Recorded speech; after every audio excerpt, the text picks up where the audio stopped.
అదే RTV app వార్తల్ని క్షణాల్లో చదివే అవకాశం ఉంటుంది. ఒక న్యూస్ పేపర్, ఒక టెలివిజన్ ఛానల్ మీ చేతుల్లో ఎప్పుడూ ఉంటాయి.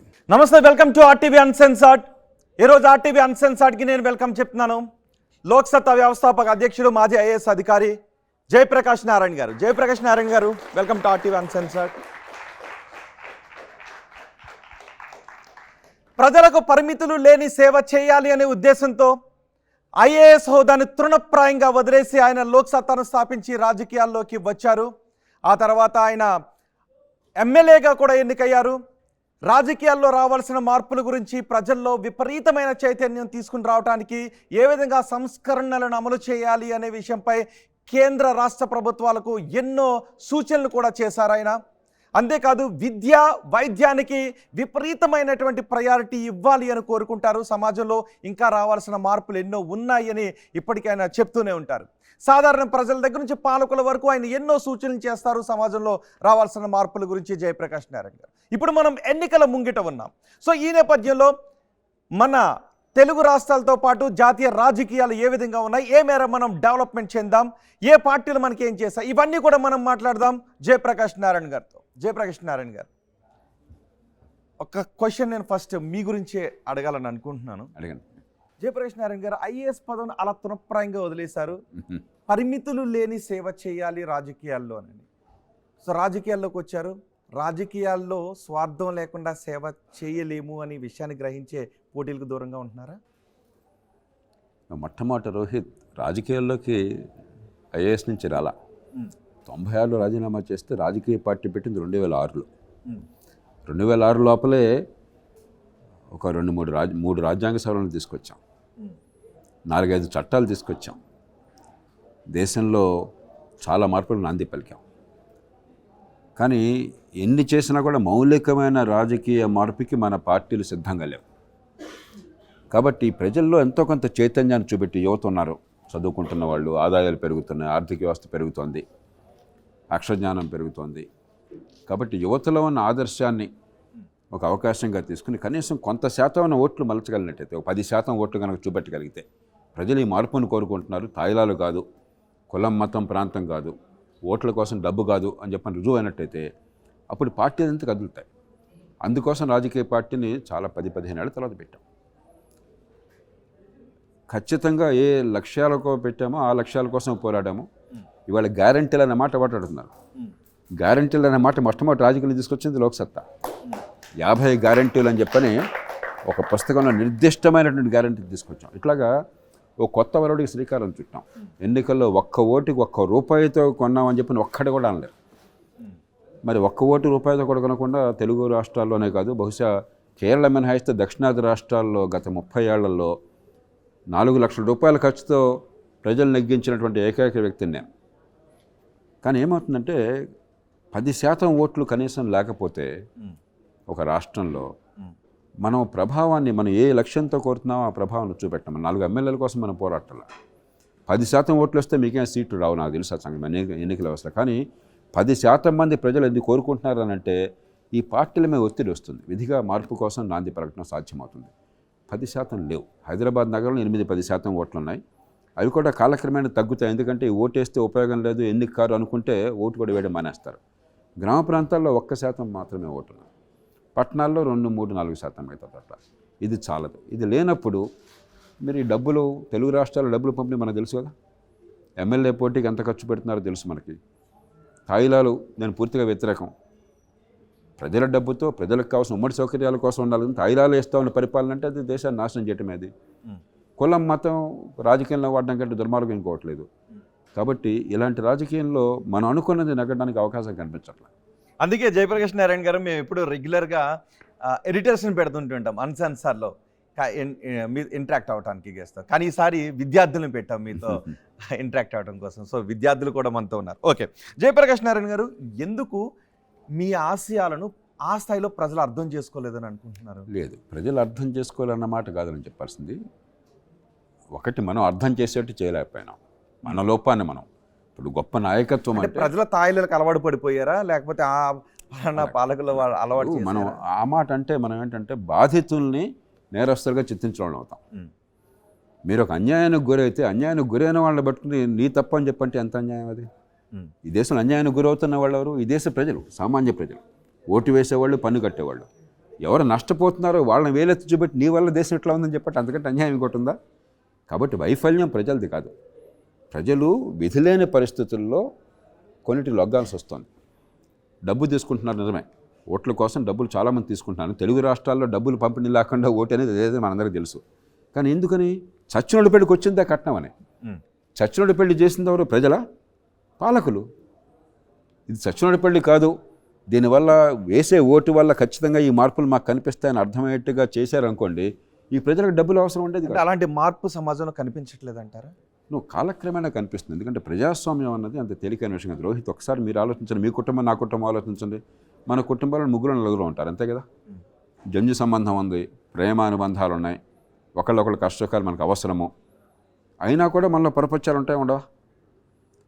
మరి కుటుంబంలో అందరూ ప్రేమ ఉన్నప్పుడు, ఒకరి లాభం ఇంకొకరికి లాభం అయినప్పుడు, జంజు సంబంధం ఉన్నప్పుడు అయినా కూడా మనం తగాదాలు పడుతుంటే ఇన్ని లక్షల మంది, కోట్ల మంది, వాళ్ళ కులాలు వేరు, మతాలు వేరు, ప్రాంతాలు వేరు, నేపథ్యాలు వేరు, అందరూ ఎలా కలిసి పనిచేస్తారని తేలిగ్గా. కాబట్టి ప్రజాస్వామ్యం చాలా సంక్లిష్టమైన ప్రక్రియ. ఏదో ఓటేయగానే ప్రజాస్వామ్యం అయిపోదు. ప్రజాస్వామ్యం వికసించడానికి కావాల్సిన ఏర్పాట్లను మన దేశంలో చేయాలి. ఆ వైఫల్యం పూర్తిగా తొలినాటి నుంచి, ప్రజాస్వామ్య వ్యవస్థ ఏర్పాటు చేసిన నాటి నుంచి ఇప్పటిదాకా మన పాలకులది, మన నాయకత్వానిది వైఫల్యం. దానికి ప్రజల్ని బాధ్యులను చేసి నీ వల్ల అయిందంటే ప్రజలు కోరారు ప్రజాస్వామ్యాన్ని. ఇండియాలో ఎప్పుడు 1947కు ముందు మాకు డెమోక్రసీ కావాలని జనం అక్కడ అన్నదే. ఇంక్విలాబ్ జిందాబాద్ అని మహాత్మా గాంధీ గారు వాళ్ళు కూడా ఇంక్విలాబ్ జిందాబాద్ అన్నారు. తెల్లోడు పోవాలంటే వాళ్ళు పోవాలన్నారు. నాయకత్వమైన నమ్మకంతో వాళ్ళు ఏం చెప్తే దాన్ని ఒప్పుకున్నారు. కాబట్టి ఏ నాయకత్వం ప్రజాస్వామ్యాన్ని ప్రతిపాదించిందో ఆ నాయకత్వం ప్రజాస్వామ్యం వెళ్ళుకునే చేతుల్లో విఫలమైంది. కేవలం ప్రజాస్వామ్యాన్ని ఓటుకి పరిమితం చేశారు. మన సమస్య ఓటుకి పరిమితం కాకుండా ప్రజాస్వామ్యం జీవితానికి మధ్య సంబంధం అర్థం కావాలి. ఆ వైఫల్యం వల్ల ప్రజల్లో ఈ గందరగోళం ఏర్పడుతుంది, నష్టపోతున్నది ప్రజలు. అంటే ఒక మార్పుని తీసుకుని రావాలి అని వచ్చిన మీలాంటి వాళ్ళే ఆ పర్సంటేజ్ ఓటు రావటం లేదు అని వెనక్కు తగ్గితే రాజకీయాల్లో మార్పు ఎప్పుడు వస్తుంది? ఎవరు తీసుకుంటారు? ఖచ్చితంగా వస్తుంది. ఇప్పుడు ఈ 30 ఏళ్లలో కూడా నేను ఐఏఎస్ రాజీనామా చేసి 25 ఏళ్ళైంది. ఈ 25 ఏళ్ళలో కూడా చాలా విషయాలు మంచి జరిగినాయి. మనం ఇప్పుడు ఒక కోణం నుంచే చూస్తున్నాం. అంటే ఏ ప్రభుత్వంతో మంచి జరిగింది? అన్ని ప్రభుత్వాలు కూడా. ఇప్పుడు అవి తర్వాత చూద్దాం. మీరు ఎలాగో అడుగుతారు, కొన్ని చెప్పాల్సింది చెప్తాను, ఏమైనా చెప్పాలి అక్కడ చెప్తాను. కానీ ఈ ప్రభుత్వం ఆ ప్రభుత్వం పక్కన పెట్టండి. ఆనాడు టెలిఫోన్ లేవండి. ఇవాళ మీలో టెలిఫోన్ లేని వాళ్ళు ఎవరైనా ఉన్నారా? ఆనాడు లంచం లేకుండా పాస్పోర్ట్ వచ్చేది కాదండి. లోక్సత్తా ఏర్పాటు చేశాక కూడా రీజనల్ పాస్పోర్ట్ అవసరం దగ్గర వచ్చి వాపోయారు, సార్ ఈ కారణంగా మేము వెళ్ళకపోతున్నాం అని. ఇవాళ పాస్పోర్ట్ కోసం లంచాలు ఇస్తున్నారు మీరు ఎక్కడ? ఎన్నో రంగాల్లో పరిస్థితి బాగుపడింది. మనం కొన్ని మాత్రం చూస్తున్నాం. టెక్నాలజీ బాగుపడింది, ఆర్థిక వ్యవస్థ పెరిగింది. ఆనాడు నేషనల్ హైవేస్ అంటే ఏంటో తెలియదు మనకి. అది తుక్కు దారుల్లో మనం వెళుతుంటే పాట్ హోల్స్తో ఉండేది. వాళ్ళు బ్రహ్మాండంగా వచ్చినాయి కదా. 24 hour పవర్ సాధ్యం. ఆ రోజుల్లో ఇలాంటి ప్రోగ్రామ్ అంటే 30 సార్లు జనరేటర్ ఉండాల్సి వచ్చేది. ఇవాళ హాయిగా నడుస్తుంది. కాబట్టి అన్నీ చెడిపోయినాయి కాదు. ప్రజాస్వామ్యం చాలా సంక్లిష్టమైన ప్రక్రియ, చాలా ఓపిక కావాలి. అమెరికా లాంటి దేశంలో కూడా వాడు ఓడిపోయి గెలిచాలని బుకాయిస్తున్నాడు. చాలామంది వాడి మాట నమ్ముతున్నారు. ఎలక్షన్లో ఓట్లు లెక్కించాక అవన్నీ అబద్ధం అని చెప్పని వాదనకి చాలామంది ప్రచారం ఇస్తున్నారు. అంటే అంత సంపన్న దేశంలో, అన్ని వందల సంవత్సరాల చరిత్ర ఉన్న దేశాల్లో కూడా గందరగోళం ఉంటే మన దేశంలో ఒక్కరోజు ఎట్లా వస్తుంది? సమయం పడుతుంది, వేగిరం చేయాలి అంతే తప్ప నిరాశకి తావులేదు. ఒక్కరోజు జరిగే పని కాదు ఇది. మేటేస్తే అనేది కాదు. ఖచ్చితంగా మన ప్రజాస్వామ్యంలో చాలా బలం ఉన్నది, చాలా రోబస్ట్ డెమోక్రసీ ఇది. ప్రజాస్వామ్యంలో నిజాయితీ ఉన్నది. కానీ ప్రజాస్వామ్యంలో చాలా లోపాలు ఉన్నాయి. అట్లా చూడాలి. కానీ ఇది నలుపు తెరుపు కాదు, ఇది ఉంది లేదు కాదు. ఎన్నికలు జరుగుతున్నాయి టైంకి, నిష్పాక్షంగా జరుగుతున్నాయి. ఏ ఒక్క మనిషి కూడా తుపాకీతో బలవంతంగా ఓటేయించాలని చెప్పలేరు ఈ దేశంలో. విజ్ఞతతో వేసినా వేయకపోయినా, డబ్బులు తీసుకుని వేసినా, కులం కోసం వేసినా, డబ్బులు తాయిలాల కోసం వేసినా కూడా మనసు పెట్టినట్టు వేస్తున్నారు, స్వీవుల ప్రకారం వేస్తున్నారు. ఓట్లు సరిగ్గా లెక్కెడుతున్నారు. ఎక్కడ దొంగ లెక్కలు అన్నది ఎవరో పిచ్చివాళ్ళు చెప్తారు. ఓడిపోయినట్టు డ్రామాలు ఆడతాడు, కానీ అదే అబద్ధం. నెగ్గిన వాడిని అందరూ ఒప్పుకుంటున్నారు, మీరు నెగ్గారు అని చెప్పని. నెగ్గినవాడు నెగ్గలేదు అంటలేదు, నెగ్గినవాడు అధికారంలోకి వస్తున్నాడు. కాబట్టి ప్రజాస్వామ్యంలో చాలా బలాలు ఉన్నాయి, బలహీనతలు కూడా ఉన్నాయి. బలహీనతలు సవరించాలి. అంతేగాని ఇదేదో పూర్తిగా నాశనం అయిపోయింది. మన దేశంలో ఏంటంటే నేను పదవిలో ఉంటే అంత బాగుంది, నా పదవి లేకపోతే అంత నాశనం అయింది. ఇది చాలా మూర్ఖుల ఆలోచన. నా వ్యక్తిగత లాభ నష్టాలతో సంబంధం లేకుండా వ్యవస్థను చాలా నిజాయితీగా పరిశీలించాలి. ఏం జరుగుతోంది, ఎక్కడ పొరపాటు జరుగుతున్నాయి, ఎందుకు జరుగుతున్నాయి, ఎలా సవరించాలి, ఎలా మార్చాలి. అంతే తప్ప ఏదో మామూలుగా ప్రతిపక్షాలు అధికార పక్షాలు మాట్లాడు అధికారంలో ఉన్నవాడేమో అంతా అద్భుతం స్వర్గం అంటాడు, ప్రతిపక్షం అంతా నరకం అంటాడు. రెండు అబద్ధాలే. మనం అలాంటి చర్చల్లోకి వెళ్తే ఉపయోగం లేదు. మనం సమస్యల భాగం అవుతున్నాం. మన బతుకులు సుందరం చేయటంలో ఉంది, మన సంపాదన ఉమ్మడి శక్తిని అవసరాల పెంచటంలో ఉంది. కోసం నిర్మించినటువంటి వసతులను బలహీనలు ఎక్కడైతే ఉపయోగించుకోలేకపోతున్నారో వాళ్ళకి కొన్ని సంక్షేమ పథకాలను అమలు చేయడం ద్వారా ఈ ఉమ్మడి అవసరాలను ఏర్పాట్లు చేశారు, వాటిని ఉపయోగించుకునేలా చేయడాన్ని సంక్షేమ పథకాలు. బ్రహ్మాండంగా చెప్పారు. రెండు విషయాలు. అసలు నీ పని నువ్వు చేయకుండా, నీకు పన్నులు ఎందుకు కడుతున్నానో, ఓటు ఎందుకు వేస్తున్నానో ఆ పనులు నువ్వు చేయకుండా వేరే పనులు చేసి పని చేశానంటే మోసం ఇంకోటి లేదు. మీరు ఇంట్లో వంట మనిషిని పెట్టుకున్నారు, వాడికి వంట రాదు, లేకపోతే వంట చేయాలంటే బద్ధకం వాడికి, కానీ వంటలో మాత్రం దినుసులు కొనటంలో డబ్బులు మింగేస్తున్నాడు. వంట పని చేయకుండా మిగతా అన్నీ చేసి పెడతారని నటిస్తున్నాడు వాడు. పెట్టుకున్నది వంట కోసం. నీ పని నువ్వు వాడవాలి, గుర్రం పని గుర్రం చేయాలి, గాడిద పని గాడిద చేయాలిగా ముందు. అసలు ఇంట్లో వంట చేయకపోతే పొయ్యిలో పిల్లి లేవదు కదా, ఆకలి నిండదు కదా. ఇంకోటి ఎందుకు పెట్టుకున్నాను, డ్రైవర్గా పెట్టుకున్నాను. నాకు కావాల్సింది కారు బాగా ఎఫెక్టివ్గా సమర్థంగా సురక్షితంగా డ్రైవ్ చేయాలి. నాకు అది చేయనండి, కానీ పై కబుర్లని చెప్తానండి, నీతో వచ్చి బాతాకాని చేస్తానండి అంటే నాకు ఉపయోగం ఏంటి? కాబట్టి మొట్టమొదటిది నీ పని నువ్వు చేస్తున్నావు, లేదు ఎందుకు నేను పెట్టుకున్నాను. రెండోది, అసలు సంక్షేమం తాత్కాలికంగా అవసరం ఉన్న వాళ్ళకి సాయం చేయొద్దని ఎవరు అనరు. అందులో ప్రజాస్వామ్యంలో అది సాధ్యం కాదు. ఎందుకంటే ఇంత పేదరికం ఉన్న సమాజంలో అందరినీ కూడా కలుపుకొని మీకు వ్యవస్థలో భాగం ఉన్నది, నీకు భవిష్యత్తును నమ్మకాన్ని కలిగించాలి. తాత్కాలికం కొంత సాయం అవసరం, కానీ ఏ మేరకు అవసరం? అసలు చేయాల్సిన పని అంతా పక్కన పెట్టి అంతా డబ్బు దీనికి తినేసి మిగతా ఖర్చు పెట్టడం కాదు. రెండోది, పిల్లల మీద భారం వేసి నీకు వచ్చే ఆదాయం 100 రూపాయలు అయితే 100 రూపాయలతో ఖర్చు పెట్టకుండా ఇంకో 100 రూపాయలు అప్పు చేసిన డబ్బు మన కుటుంబాల్లో అప్పు చేసామనుకోండి, మీ తల్లిదండ్రులు ఎవరైనా అడగండి, వాళ్ళు అప్పు చేయాల్సి వస్తే అప్పు డబ్బును మీ పొద్దున మీ భవిష్యత్తు బాగుండటం కోసం దానికోసం పెట్టుబడులు పెట్టాలి. అయితే మంచి విద్య కోసం ఖర్చు పెట్టాలి, లేకపోతే మంచి ఇళ్ల స్థలం కొనుక్కోవాలా, లేకపోతే డబ్బుని స్టాక్ మార్కెట్లో పెట్టాలా, లేకపోతే బ్యాంకుల్లో పెట్టి జాగ్రత్తగా కాపాడాలా.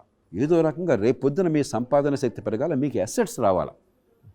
అలా కాకుండా తల్లిదండ్రులు 10,000 రూపాయలు నెలకు ఆదాయం వస్తే 50,000 రూపాయలు దుబారా ఖర్చు పెట్టేసి నెలకు 40,000 రూపాయలు అప్పంతా మీ నెత్తి మీద మోపితే మీ కుటుంబాలు ఏమవుతాయి? వీళ్ళు ఆ పని చేస్తున్నారు. కాబట్టి సంక్షేమం అన్నది ఒకవేళ తాత్కాలిక అవసరాలు తీర్చడం కోసం అవసరమైనా కూడా మీకు వచ్చే పన్నుల ఆదాయం మొత్తంలో, రాష్ట్రంలో మీకు వచ్చే ఆదాయం కావచ్చు, ఢిల్లీ నుంచి మీకు వచ్చే పన్నుల్లో వాటా కావచ్చు, దాని లోపల జీతభత్యాలు, ఈ సంక్షేమం, మిగతావంతా ఖర్చు పెట్టండి. ఓకే. అప్పు చేసి పప్పు కూడా తింటే, అప్పు చేసిన డబ్బు రేపొద్దున ఆస్తులు పెంచకుండా పిల్లల భవిష్యత్తును కాపాడకుండా చేస్తే సంక్షేమం కాదు, గుదిబండ పిల్లల నెత్తిమీద పెడుతున్నారు. ఓకే, పిల్లలు ఏమనుకుంటున్నారు? నాశనం చేస్తున్నారు. ఓకే, పిల్లలు ఏమనుకుంటున్నారు చూద్దాం ఒకసారి, వాళ్ళ నుంచి క్వశ్చన్స్ తీసుకుందాం. ఎవరు మాట్లాడుతున్నారు? ఇప్పుడు 2014లో ఆంధ్రప్రదేశ్ తెలంగాణ విడిపోయింది. అప్పుడు తెలంగాణ బడ్జెట్ సర్ప్లస్లో ఉంది. ఆంధ్రప్రదేశ్ బడ్జెట్ ఫస్ట్ బడ్జెట్ 1,11,000 బడ్జెట్తో వచ్చింది. రీసెంట్గా చూస్తే 2,86,000 కోట్లకి వెళ్ళింది. ఇప్పుడు వాస్తవంగా ఇప్పుడున్న పరిస్థితులను గమనిస్తే ఒకప్పుడు మిగులు బడ్జెట్కు ఉన్నటువంటి తెలంగాణ అప్పుల బాధల్లో ఉంది. అదేవిధంగా ఆంధ్రప్రదేశ్లో కూడా సంక్షేమం అనే పేరుతో అప్పులు పెంచుతున్నారు. పన్నులు కట్టినప్పటికీ పేద ప్రజల మధ్యనే పడుతుంది సార్ వాటికి. రోహిత్, 2 అంశాలు. మొట్టమొదటి దాని యూపీ ప్రస్తావన తీసుకొచ్చారు. ఉత్తరప్రదేశ్, ఒరిస్సా 2 రాష్ట్రాలు తీసుకోండి, పేద రాష్ట్రాలు, మనకంటే తక్కువ తరసరి ఆదాయం మనలో సగం ఉంటుంది. తెలంగాణ 2,70,000 3 లక్షలు ఉంటే యూపీలో 1,09,000, మనలో 30%, 35% యూపీ. కానీ 74,000 కోట్ల రూపాయలు రెవెన్యూలో మిగులు, అంటే రోజువారీ ఆదాయము, రోజువారీ ఖర్చు. సంక్షేమం లేదా? యూపీలో బ్రహ్మాండంగా సంక్షేమం ఇస్తున్నారు. సంక్షేమం వద్దున ఎవరు అనరు, సమర్థంగా ఇస్తున్నారు, నిజాయితీగా ఇస్తున్నారు, సంక్షేమం ఇస్తున్నారు, రాజకీయంగా ప్రజల మన్నను పొందుతున్నారు. అదే సమయంలో రెవెన్యూలో మిగులు చూపెట్టి అప్పులు చేసి అప్పుల డబ్బు, ఈ మిగులు డబ్బు మొత్తం మళ్ళీ రేపటి కోసం పెట్టుబడి పెడుతున్నారు. అది పిల్లల్ని ప్రేమించే తల్లిదండ్రులు చేసే పని. అలాగే ఒరిస్సాలో 26,000 కోట్లు ఏడాదికి రెవెన్యూలో మిగులు. రాజకీయంగా ఓడిపోతున్నారా? ఒరిస్సాలో 23 ఏళ్ల నుంచి 2000 సంవత్సరం నుంచి 24వ సంవత్సరం అదే ముఖ్యమంత్రి, అదే పార్టీ కొనసాగుతున్న అధికారంలో. కాబట్టి మంచి ఆర్థిక వ్యవస్థ, మంచి రాజకీయం, సంక్షేమం, అభివృద్ధి, సమతూకం సాధ్యం. ఇప్పుడు రాజధాని గురించి ఒక మాట అన్నారు, అంటే మీలాంటి వాళ్ళు దాని గురించి కొంచెం రాజధాని కాదు, నేను మళ్ళీ చెప్తాను, ఇందాక కూడా చెప్పాను, రాజధాని అనవసరంగా మన అంటే ఎలాంటి రాజధాని కావాలి? అసలు రాజధాని నాకు ఇష్యూనే కాదు, గ్రీన్ ఫీల్డ్ సిటీ. ఎందుకంటే మహానగరాలు ఏ రాష్ట్రాల్లో ఉంటే ఆ రాష్ట్రాలకు అభివృద్ధి మరింత వేగంగా జరుగుతుంది, పెద్ద ఎత్తున పెట్టుబడులు వస్తాయి. అలాగని అభివృద్ధి మొత్తం మహానగరంలో ఉంది. నేను హైదరాబాద్ గురించి కూడా చెప్పాను. హైదరాబాద్ నగరం మొత్తానికి పరిమితం చేస్తే మన ఎలక్షన్లో ఏం చూసారు మీరు? ఒక్క సీటు కాంగ్రెస్ రాలా హైదరాబాద్ నగరం చుట్టుపక్కల, బయట ఒక్క సీటు మీకు టీఆర్ఎస్కి రాలా. ఎందుకని? బీఆర్ఎస్కి రాలా. ఎందుకని? అభివృద్ధి హైదరాబాద్కే పరిమితం కాకూడదు, కానీ హైదరాబాద్ కావాలి. అంటే హైదరాబాద్ వద్దని కాదు, ఒక మహానగరం ఉన్నట్టయితే ప్రపంచ స్థాయి పెట్టుబడులు కానీ టాలెంట్ కానీ వస్తాయి. మనం ఉన్న సిటీస్లో ఈ దుర్గంధంలో, ఈ డ్రైనేజ్ సమస్యలో, ఈ ట్రాఫిక్ సమస్యల్లో గ్రీన్ఫీల్డ్ సిటీ లేకుండా పెట్టుబడులు రావు.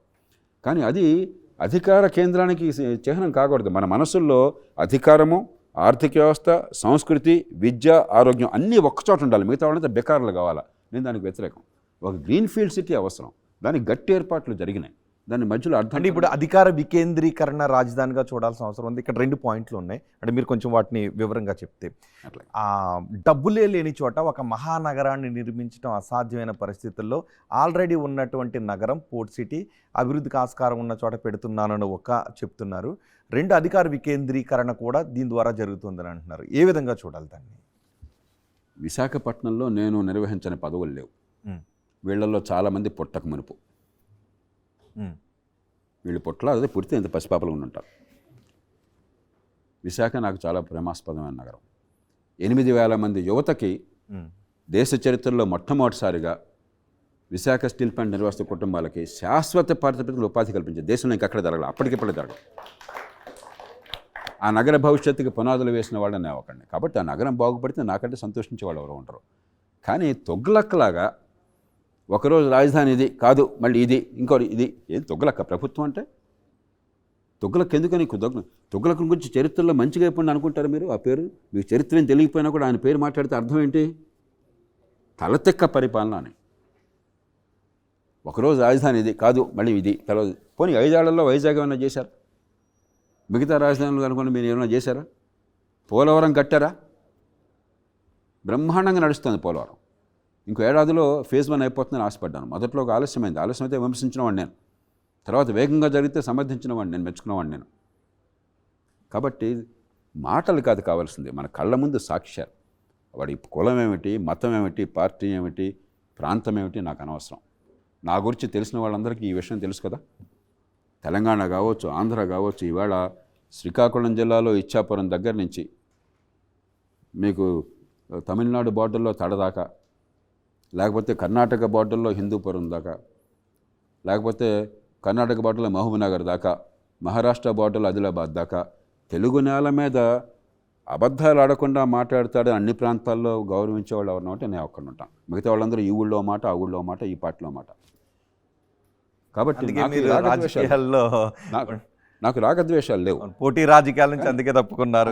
ఎందుకంటే దీంట్లో అబద్ధాలు ఆడితే తప్ప రాజకీయం కాదు, డబ్బులు పంచితే తప్ప రాజకీయం కాదు అంటే అది నా దృష్టిలో రాజకీయం కాదు.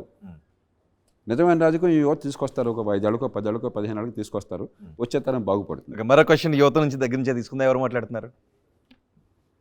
Good afternoon sir, I'm Abhishek. I'm from Matrusri engineering college. So మనకు రీసెంట్గా బయటపడ్డ స్కామ్ ఒకటి, 850 ఎకరాలు ఒక ప్రైవేట్ లిమిటెడ్ కంపెనీ తీసుకుంది ఒక 2003లో. సో మీరు బయటపెట్టిన 2G స్పెక్ట్రమ్ స్కామ్ కావచ్చు, ఇలాంటి స్కామ్స్లో రాజకీయ నాయకులు ప్రైవేట్ లిమిటెడ్ కంపెనీస్కి ఫేవర్ చేస్తున్నారు. సో ఈ రాజకీయ నాయకులకి ఏ చట్టం కింద శిక్ష పడాలి? లోక్పాల, లోకయుక్తను? మొట్టమొదట అధికార దుర్వినియోగం అనేది అధికారం ఎక్కడుంటే అక్కడ ఉంటుంది. మనం ఎట్లా నిరోధించగలమంటే ఒక 2G స్పెక్ట్రమ్ మాట్లాడాను మీరు, అదే గొప్ప ఉదాహరణ. ముందు శిక్ష తర్వాత చూద్దాం. మన దేశంలో వెంటనే ముందు మన ఆవేశం ఏంటంటే శిక్ష వేయండి, జైల్లో పెట్టండి.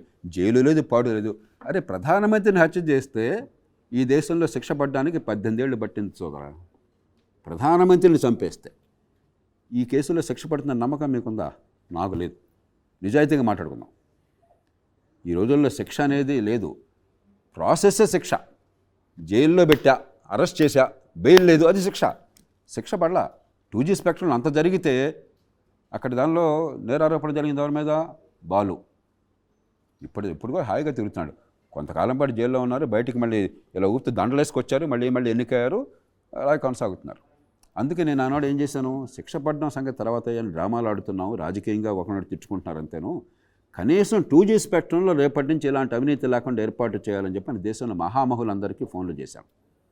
24 గంటల్లో దేశంలో అత్యున్నత స్థాయిలో ఉన్నవాళ్ళు, నిజాయితీకి విశ్వసనీయతకి పేరొందిన వాళ్ళందరూ కూడా ఒప్పుకున్నారు. 15 మందిని కలిసి వాళ్ళకి నాయకత్వాన్ని సుప్రీంకోర్టుకి వెళ్ళి ఈ 122 లైసెన్సులు క్యాన్సిల్ చేసేయండి, ఇక ముందు అవినీతికి ఆస్కారం లేకుండా ఓపెన్ కాంపిటేటివ్ బిడ్డింగ్ పెట్టండి. ఇప్పుడు ఏం చేశారు, ఆశ్రిత పక్షపాతం, నీ మొహం చూసి ఇచ్చేశారు, ఇంకోటి మొహం చేసి ఇవ్వకుండా చేశారు. మరి లంచం లేకుండా ఎట్లా ఉంటుంది? నేను కోర్టుకి చెప్పాను, లంచం రుజువు కావక్కర్లా, నాకు అనవసరం, ది ప్రాసెస్ ఇస్ ఆర్బిట్రరీ, ఇష్టం వచ్చినట్టుగా చేశారు. ప్రజాస్వామ్యంలో ఇష్టం వచ్చినట్టు చేసే శక్తి ఎవరికి లేదు. కాబట్టి పారదర్శకంగా పోటీ పెట్టండి, బహిరంగ వేలం పెట్టండి. అప్పటి నుంచి ఇప్పటిదాకా స్పెక్ట్రమ్ ఎలకేషన్ భారతదేశంలో బహిరంగ వేలం ద్వారా జరుగుతుంది. నేను గుండె మీద చేసి చెప్పగలను, ఒక్క స్పెక్ట్రంలో కూడా ఒక్క పైసా కూడా ఆ రోజు నుంచి ఈ రోజు దాకా అవినీతి లేదు.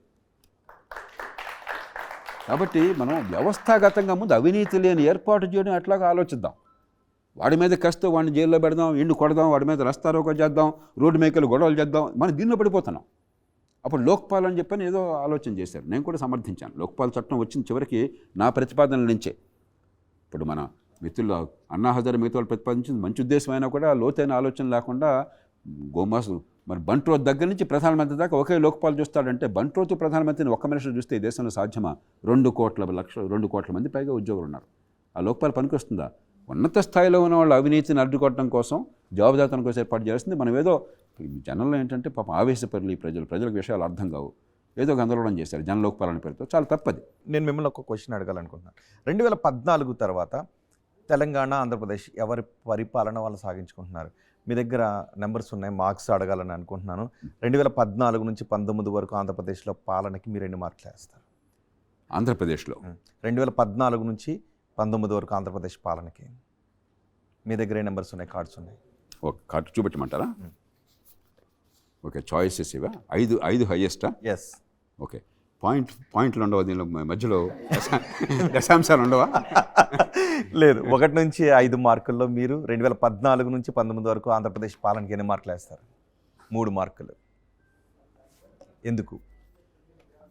2 మార్క్స్. చాలా ప్రతికూల పరిస్థితుల్లో ఆర్థికంగా, అంటే ఆత్మవిశ్వాసాన్ని కోల్పోయినటువంటి సమాజంలో మౌలిక సదుపాయాలు కానీ, ఆర్థికంగా జాగ్రత్తలు పాటించడం కానీ, మరి పెట్టుబడి ప్రోత్సహించడం కానీ, ప్రగతికి దోహదం చేయడం కానీ, దానిలో ఖచ్చితంగా ఫస్ట్ మార్క్ ఇవ్వాలి. ఎందుకని అంతకంటే ఎక్కువ మార్కులు రావంటే ఇందాక చెప్పాను నేను, అధికార కేంద్రీకరణ, చట్టబద్ధ పాలన లేకపోవటము, అవినీతి. అక్కడ గట్టి ఏర్పాట్లు చేయలేకపోయినారు. 2019 నుంచి 24 వరకు జరిగిన పాలనకి ఎన్ని మార్కులు వేస్తారు? దశాంశ స్థానాలు లేవు కాబట్టి ఇది. ఎందుకు? సంక్షేమం ఒక్కటి సమర్థంగా అమలు చేశారు, మిగతా అన్ని రంగాల్లో కూడా ఘోరమైన వైఫల్యాన్ని చవిచూసి రాష్ట్ర భవిష్యత్తుకి ఏమాత్రం భరోసా లేకుండా ఒక ప్రమాదకర స్థాయికి తీసుకెళ్ళారు. ఒక తీర ప్రాంతంలో ఉన్న రాష్ట్రం. డేటా చూస్తుంటే నాడు నేడు అని అన్నారు, విద్యకి చాలా పెద్దపీట వేశామని అన్నారు. విద్యార్థులు గతం కంటే ఇప్పుడు విద్యా సంస్థలు మెరుగుపరిచారు, స్కూల్స్ని మెరుగుపరిచారు, ఇంగ్లీష్ మీడియం తీసుకొచ్చారు, ఉపాధిలో కూడా ప్రథమ స్థానం. మంచి ప్రశ్న. విద్య కోసం పెట్టే ఖర్చు కాదు సమస్య.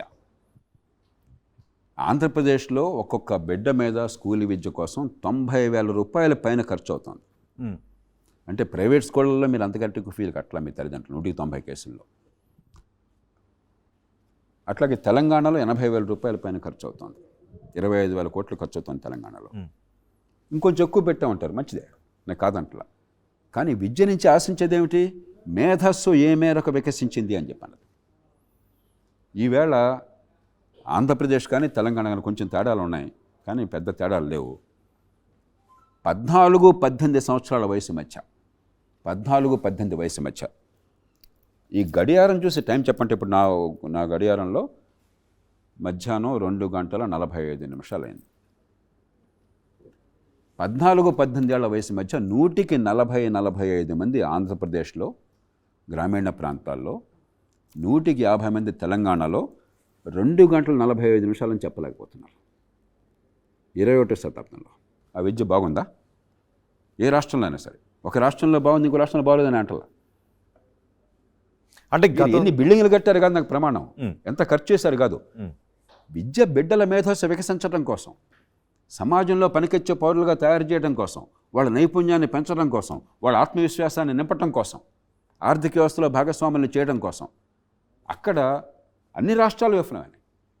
ఆంధ్రప్రదేశ్ కావచ్చు, తెలంగాణ కావచ్చు. కానీ తెలంగాణ కంటే ఆంధ్రప్రదేశ్ కొంత ముందు స్థాయిలోనే కనిపిస్తుంది. మీ వల్ల కాదు.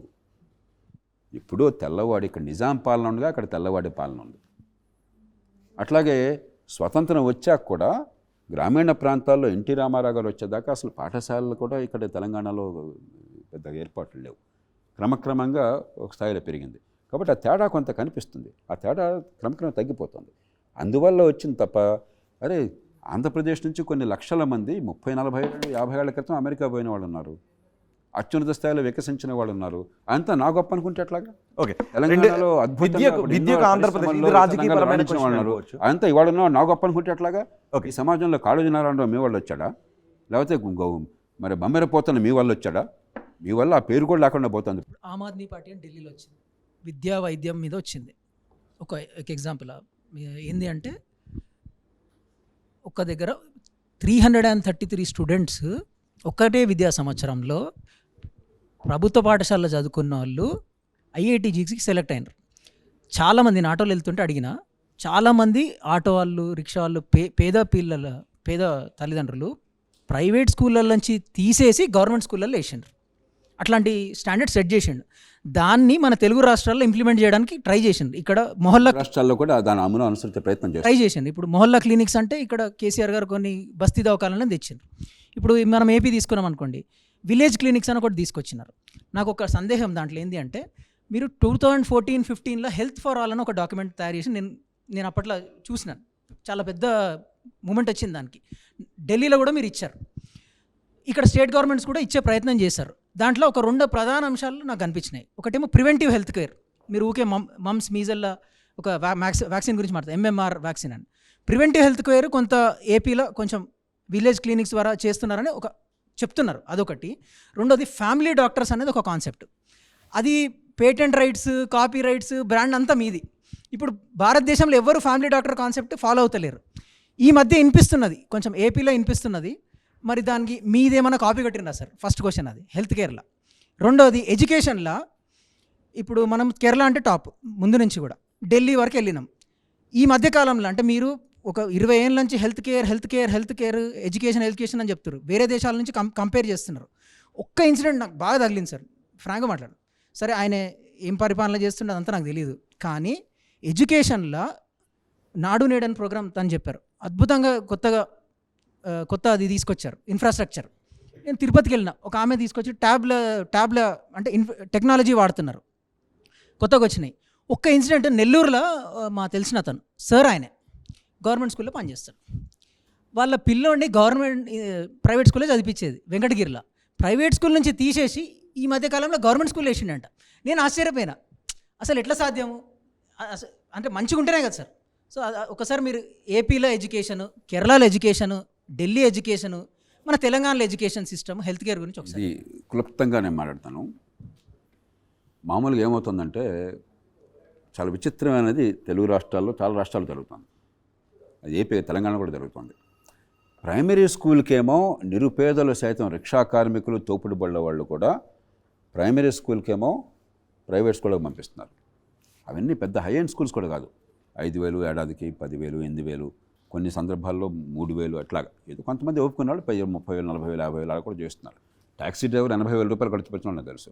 ఇప్పుడు సర్పంచ్ గారిని నేను కనుక్కుంటే ఆయన 2 లక్షల రూపాయలు అబ్బాయికి ఇంటర్మీడియట్, 1 లక్ష రూపాయలు అమ్మాయికి 10th క్లాసు ఖర్చు అవుతుంది. మనం గతిలేక చేస్తున్నాం మనం. కానీ ప్రైమరీ స్కూల్లోనేమో ప్రైవేట్ స్కూల్కి వెళ్తున్నారు. నిరుపేదలకు ఏమవుతుందంటే, 4-5 ఏళ్ళు స్కూల్కి వెళ్ళినా కూడా, ఏ స్కూల్కి వెళ్ళినా పెద్దగా పిల్లలకి తెలివితేటలు వికసించట్లా.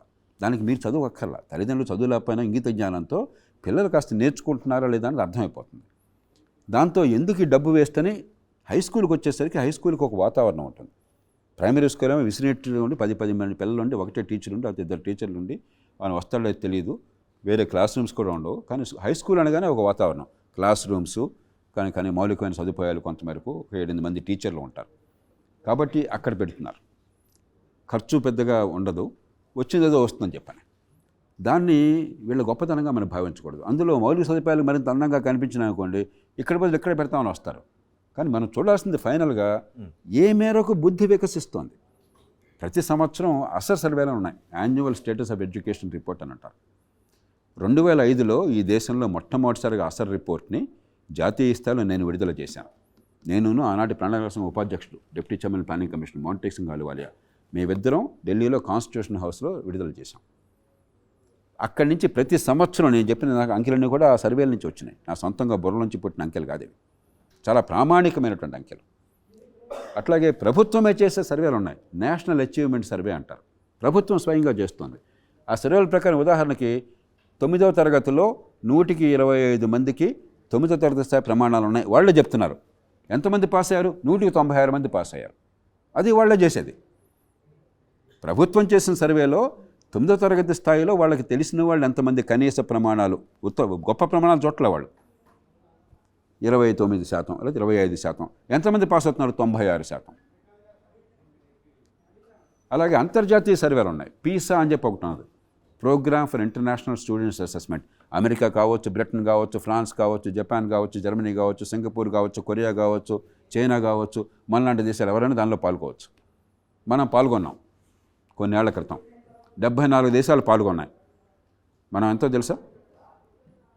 ఇది దేశం మొత్తానికి వర్తిస్తుంది, ఆంధ్రప్రదేశ్ తెలంగాణ కాదు. దానిలో ఆనాడు తమిళనాడు, హిమాచల్ ప్రదేశ్ పెట్టారు. ఎందుకంటే ఉన్నంతలో ఈ రెండు కొంచెం బాగా చేస్తున్నట్లు లెక్క, తమిళనాడు, హిమాచల్ ప్రదేశ్ మన దేశంలో.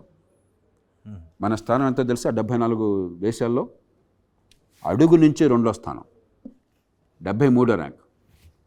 మన అదృష్టం కొద్దీ కిర్గిజిస్తాన్ అని ఒక దేశం ఉంది, దానిలో వాడికి లాస్ట్ ప్లేస్ వచ్చింది కాబట్టి మన లాస్ట్ ప్లేస్ తప్పింది మనకి. మన గవర్నమెంట్లో ఏం చేసిందో తెలుసా? ఆ తర్వాత ఇక చచ్చిన భారతదేశం ఈ పీసా సర్వేలో పాలు పంచుకోదు. ఈ సర్వే మన దేశంలో జరగడానికి వీళ్ళు, ఎందుకంటే జేపీ లాంటి వాడు అనవసరంగా మాట్లాడతారు దానికి వచ్చి. నిజం చెప్తారు, మా బిల్డింగ్ బాగున్నాయి, మా స్విమ్మింగ్ పూల్ కట్టామని చెప్పుకోవడానికి ఉండదు. చదువు కావాలయ్యా, చదువు వచ్చిందో అడుగుతారు. చదువు రాలేదని రుజువు అవుతుంది, రుజువు కాకూడదు కాబట్టి డ్రామాలు ఆడొచ్చు అని తీసిపారేస్తారు. అప్పటి నుంచి 2009లో జరిగింది సర్వే, 2024లో ఉన్నాం. 15 ఏళ్ల నుంచి మళ్ళీ దానిలో మనం పాలు పంచుకోవాలి. 15 ఏళ్ల నుంచి ఈ దేశం పాలు పంచుకోవాలి. సిగ్గుపడాలి. ప్రపంచంలో పెరుగుతున్న ఆర్థిక వ్యవస్థల్లో పెద్ద దేశాల్లో మన దేశం అంత అధ్వాన్నంగా విద్య ఎక్కడా లేదు. మనమేం చూస్తున్నాం? ఒక సత్యనాథుడు ఉన్నాడు, ఒక ఇంద్ర నూయి ఉన్నది, లేకపోతే మరొక ఆయన గూగుల్లో పనిచేస్తున్నాడు, మరొక ఆయన మరో చోట పనిచేస్తున్నాడు, మేము గొప్పవాళ్ళం అని చెప్పి భ్రమపడుతున్నాం. మన బెస్ట్ ప్రపంచంలో బెస్ట్కి ఏ రకంగానూ తీసిపారు. ఇక్కడున్న కుర్రాళ్ళు, మన ఆడపిల్లలు ఎవరికి తీసిపారు. ఎందుకంటే తల్లిదండ్రులు బోళ్ళంత త్యాగాలు చేస్తున్నారు, పిల్లలకి తెలివితేటలు ఉన్నాయి, కష్టపడుతున్నారు, ఉన్నంతలో ప్రతిభ చూపెడుతున్నారు. కానీ మిగతా 80% మంది ఏంటి? దేశంలో 180 మందికి జన్యు సంపద వృధా అయిపోతుంది. వాళ్ళ బతుకులు చిన్ననాడే వల్లకాడైపోతున్నాయి. తెలివితేటలు ఉన్నా కూడా వాళ్ళకి ఎదిగే అవకాశం లేకుండా పోతుంది. దాన్ని బట్టి అంచనా వేయాలి. ఎన్ని స్విమ్మింగ్ పూల్స్ ఉన్నాయని కాదు, ఎన్ని అంతస్తులు బిల్డింగ్ కట్టామని కాదు, ఎన్ని ఖర్చు. విద్యార్థుల బుద్ధి వికసిత ఎంతవరకు ఉంది అన్నది లెక్కలేయాలండి. ప్రశాంత్ ఒకటి అడిగారు, ప్రివెంటివ్ హెల్త్ కేర్ గురించి అండ్ ఫ్యామిలీ డాక్టర్ గురించి. మీ కాన్సెప్ట్లనే ఏపీలో కాపీ కొట్టారా అని అడుగుతాను. కాపీ అనేది నేను ఒప్పుకోను, ఎందుకంటే నిజంగా కాపీ కొడితే నేను చాలా సంతోషిస్తాను. ఇది ఎవరికి మనకి ప్రాపర్టీ రైట్స్ లేవు, కాపీ రైట్స్ లేవు, లేకపోతే ఇంటలెక్చువల్ ప్రాపర్టీ రైట్స్ లేవు. మంచి ఆలోచనని మనం ప్రపంచంలో మానవ వికాసం ఎప్పుడు కూడా ఇతరుల నుంచి అనుకరించే నేర్చుకుంటాం. మీరు చిన్నపిల్లలు ఉన్నారు, పసిపిల్లలు, మీరు ఇంకా చిన్న వయసులో ఉన్నారు, పిల్లల్ని పెంచితే మీకు అర్థమవుతుంది. పిల్లలు అనుకరణ నుంచి నేర్చుకుంటారు, మానవ సమాజం అనుకరణ నుంచి వస్తుంది. కాబట్టి నిజంగా మంచి ఆలోచన నా సొంత ఆలోచనలేం కాదు, నా పురులో పుట్టిన బుద్ధులు కాదు. ప్రపంచంలో అంతా ఏం జరుగుతుందో చూసి దానిలో మనకు పనికొచ్చేది తీసుకుని ఉపయోగించుకోవడం తప్పితే ఇదేదో నా బుర్రలోంచి పుట్టింది నా సొంతం అనేది నాకు భ్రమ లేదు. హెల్త్ కేర్లో ఏపీ ఎలా ఉంది? చంద్రబాబు నాయుడు గారి ప్రభుత్వంలో 2 మంచి పనులు చేశారు. ఒకటి ఫ్రీ డయాగ్నోస్టిక్స్, దేశంలో ఎక్కడా లేని రీతిలో మొట్టమొదటిసారిగా ఫ్రీ డయాగ్నోస్టిక్ ప్రైవేట్ సెక్టర్కి ఇన్వాల్వ్ చేసి 2 లెవెల్స్, లెవెల్ 1, లెవెల్ 2 డయాగ్నోస్టిక్స్ పెట్టి చాలా మంచి ప్రమాణాలతో డయాగ్నోస్టిక్స్ ప్రజలకి ఒక్క పైసా ఖర్చు కాకుండా ఏర్పాటు చేశారు. చాలా బాగా నడుస్తుంది అది. రెండోది సెంట్రలైజ్ ప్రొక్యూర్మెంట్ ఆఫ్ డ్రగ్స్, తమిళనాడుని చూసి తమిళనాడు బాగా చేశారు.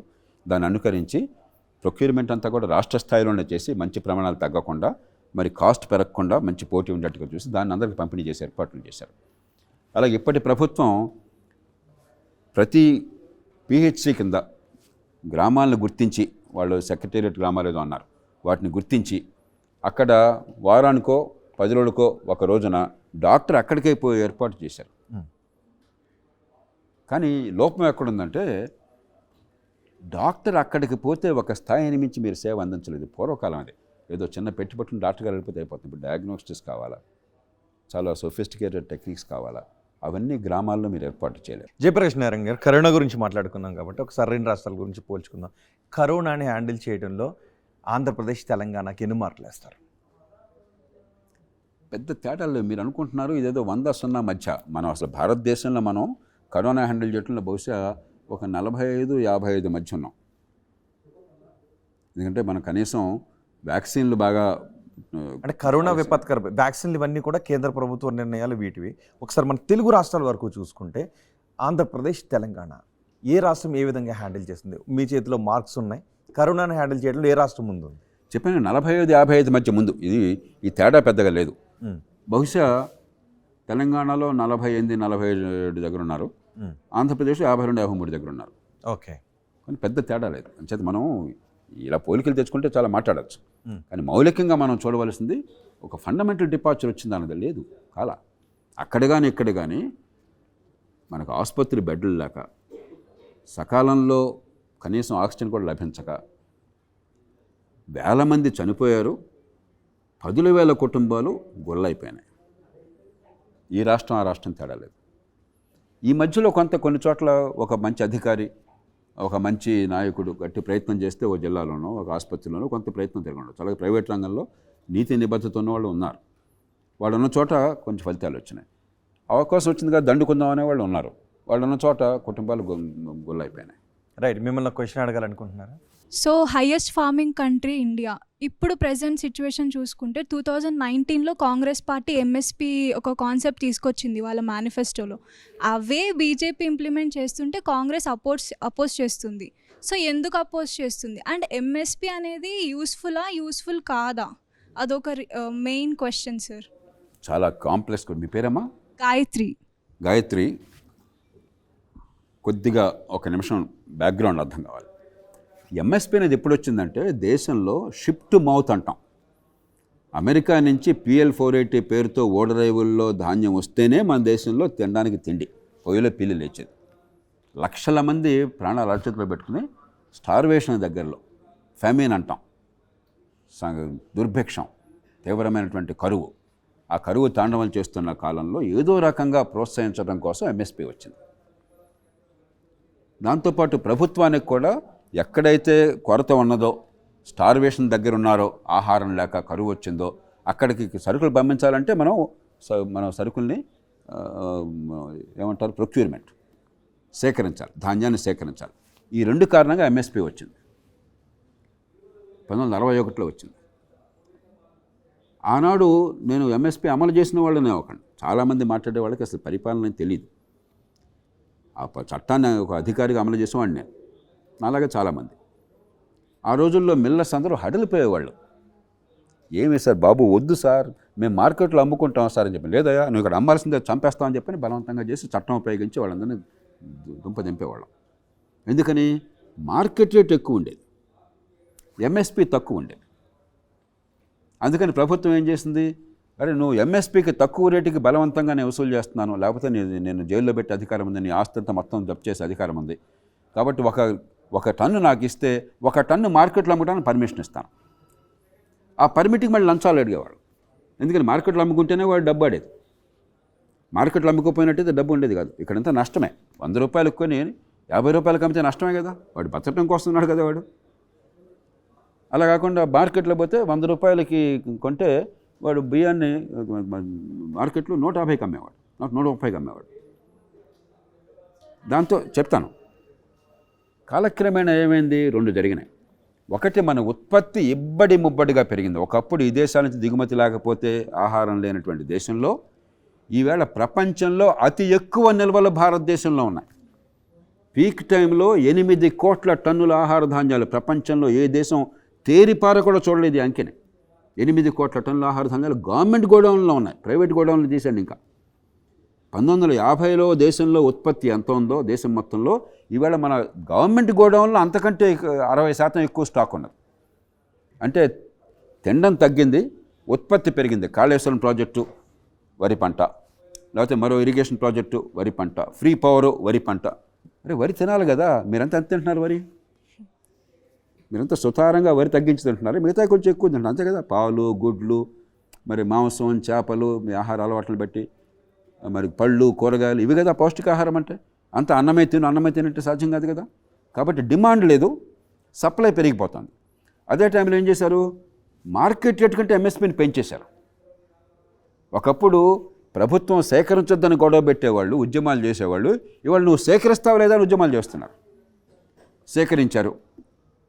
ప్రధానమంత్రి గారు తింటాడా? ముఖ్యమంత్రి గారు తింటాడా? ఎక్కడ పెడతాడు? ఏం చేస్తాడు? నాకు అనవసరం అంటే ఎట్లా? ఎవరు డబ్బు ఇది? ఇది ఎవరో ఫ్రీగా ఇవ్వట్లా. దేవుడు డబ్బులు నోట్లు ముద్రించట్లా. మన పన్నుల డబ్బు, పరిమితంగా ఉన్న డబ్బు. ఇంతకుముందు చూసాం, ఆరోగ్యమైన డబ్బులు లేవు, విద్య అధ్వాన్నంగా ఉంది, మౌలిక సదుపాయాలు లేవు, పెట్టుబడులు పెరగడం లేదు, పేదరికం తాండవిస్తోంది. వీటన్ని డబ్బులు కావాలి వద్దా? కాబట్టి వ్యవసాయంలో ఆపద్ధర్మంగా సంక్షోభం వచ్చినప్పుడు ఆదుకోవాలి కాబట్టి కొంత మనం సేకరిద్దాము, తట్టుకునే ఏర్పాటు చేద్దాం. కానీ దీర్ఘకాలంలో పరిష్కారం ఏమిటి? మార్కెట్లో ఏ వస్తువులకు డిమాండ్ ఉందో అక్కడ ఉత్పత్తి పెంచే ఏర్పాటు చేయడం. పళ్ళు, కూరగాయలు, మాంసం, చేపలు, పాలు రేట్లు అమాంతం పెరుగుతున్నాయి. మాంసం ఇవాళ కిలో ఎంతండి? వేట మాంసం 700-800 రూపాయలు, 500 రూపాయల పైన. అవునా? మరి ఎందుకని పెరుగుతుంది రేట్? అక్కడ డిమాండ్ తగ్గట్టుగా ఉత్పత్తి రావట్లా. పాలు రేట్ ఎంత తెలుసా మీకు? హాఫ్ లీటర్ 30 రూపీస్, కిలో 60 రూపాయలు. మీరు అర కిలో ప్యాకెట్ మాట్లాడుతున్నారు, అర లీటర్ ప్యాకెట్ మాట్లాడుతున్నారు. లీటర్ 60 రూపాయలు మీరు మార్కెట్లో కొంటే. రేట్లు పెరిగిపోతున్నాయి. ఎందుకని? Demand supply. మనం ఏం చేయాలి? దేశంలో అవసరం ఏముందో, రేట్ ఎక్కడ వస్తుందో దానికి ఉత్పత్తి పెంచాలి. మీరు ఎంఎస్పీ పేరుతో ఏం చేస్తున్నారు? ఏది అవసరం లేదో దాని ఉత్పత్తి పెంచుతున్నారు, మన డబ్బంతా దానికి పోతుంది, అది కుప్పలకు మిగిలిపోతున్నాయి. ఏది అవసరం ఉందో దాని ఉత్పత్తి పెరగకుండా దాని రేట్లు పెరుగుతున్నాయి. కాబట్టి ఆపద్ధర్మంగా ఎంఎస్పీ తప్పదు కొనసాగించాలి. కానీ కాలక్రమేణా ఎక్కడ దేశంలో అవసరం ఉందో ఆహారం, ఎక్కడ రేట్లు పెరుగుతున్నాయో, ఎక్కడ ఆదాయం పెరుగుతుందో రైతులకి భవిష్యత్తులో, అటు పంపించే ఏర్పాటు చేయాలి. అది చేయకుండా తాత్కాలికమైన తాయిలాలతో చేస్తే కాలక్రమేణా ఏమవుతుంది? వ్యవస్థ పూర్తిగా సంక్షోభంలో కూలిపోతుంది. ప్రస్తుతం ఆ స్థితిలో ఉన్నాం. కాళేశ్వరం ప్రాజెక్ట్ అట్లీస్ట్ 1% మెంబర్స్కైనా యూటిలైజ్ అయ్యి ప్రొడక్టివ్గా ఉంది. కానీ సెక్రటేరియట్ బిల్డింగ్ దాంతో అవసరమే లేదు ఇప్పుడు. కానీ సెక్రటేరియట్ బిల్డింగ్ అది దాని అమౌంట్ దేంట్లో ఆయన ఇన్వెస్ట్ చేసిన ప్రొడక్టివ్ వర్క్స్లో యూజ్ అవుతుంది కదా సార్. ఇప్పుడు అదే కాదు, చాలా అన్ప్రొడక్టివ్ వర్క్స్ ఎందుకు చేస్తున్నారు? దాంతో నెక్స్ట్ యూజ్ పేరేమన్నారు? లహరి. మీరు కొంచెం మరీ ఎక్స్ట్రీమ్కి వెళ్ళిపోతున్నారు. దుబారా చేయొద్దని నేను పూర్తిగా అంగీకరిస్తున్నాను. ఎన్టీ రామారావు గారు ముఖ్యమంత్రిగా ఉండగా నేను ముఖ్యమంత్రి కార్యదర్శిగా పనిచేశాను. ముఖ్యమంత్రిగా మేము సీఎం ఆఫీస్కు ఓల్డ్ జిఏడి బిల్డింగ్ అని ఒకటి ఉండేది. దానిలోకి వెళ్ళినప్పుడు ₹1 ఖర్చు పెట్టాల. 10,000 రూపాయలు మాత్రం ఈ ఫ్లోరింగ్ మరీ నార పట్టాలు అవి ఉండి మా అందరికీ ఎలర్జీ వచ్చేసి దుమ్ము ధూళి పేలిపోయి బాగా అసలు పని చేయలేకపోతుంటే నేనే బలవంతం చేసి ముఖ్యమంత్రి గారిని ఒప్పించి ₹10,000 ఖర్చు పెట్టాను అంతే. 10,000 జస్ట్. ఈవేళ 10 కోట్లు ఖర్చు పెట్టకపోతే సీఎం లెవెల్కి అయితే చాలా అవమానంగా ఫీల్ అవుతున్నారు.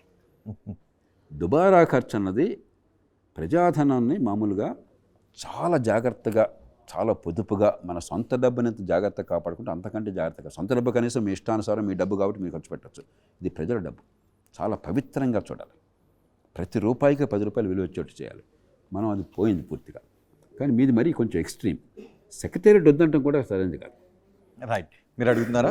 అసలు సెక్రటేరియట్ బిల్డింగ్ వద్దంటప్పుడు కొన్ని నగరాలకు కానీ రాష్ట్రానికి కొన్ని ల్యాండ్ మార్క్స్ కూడా కావాలి. మరీ ఖర్చు అతిగా కాకుండా. సెక్రటేరియట్ మొత్తం ఖర్చు నాకు అర్థమైనంత వరకు 500-600 కోట్లు 700 కోట్లు అయింది అంతే కదా. కాళేశ్వరం 1,40,000 కోట్లు అంతా అదే ఖర్చు.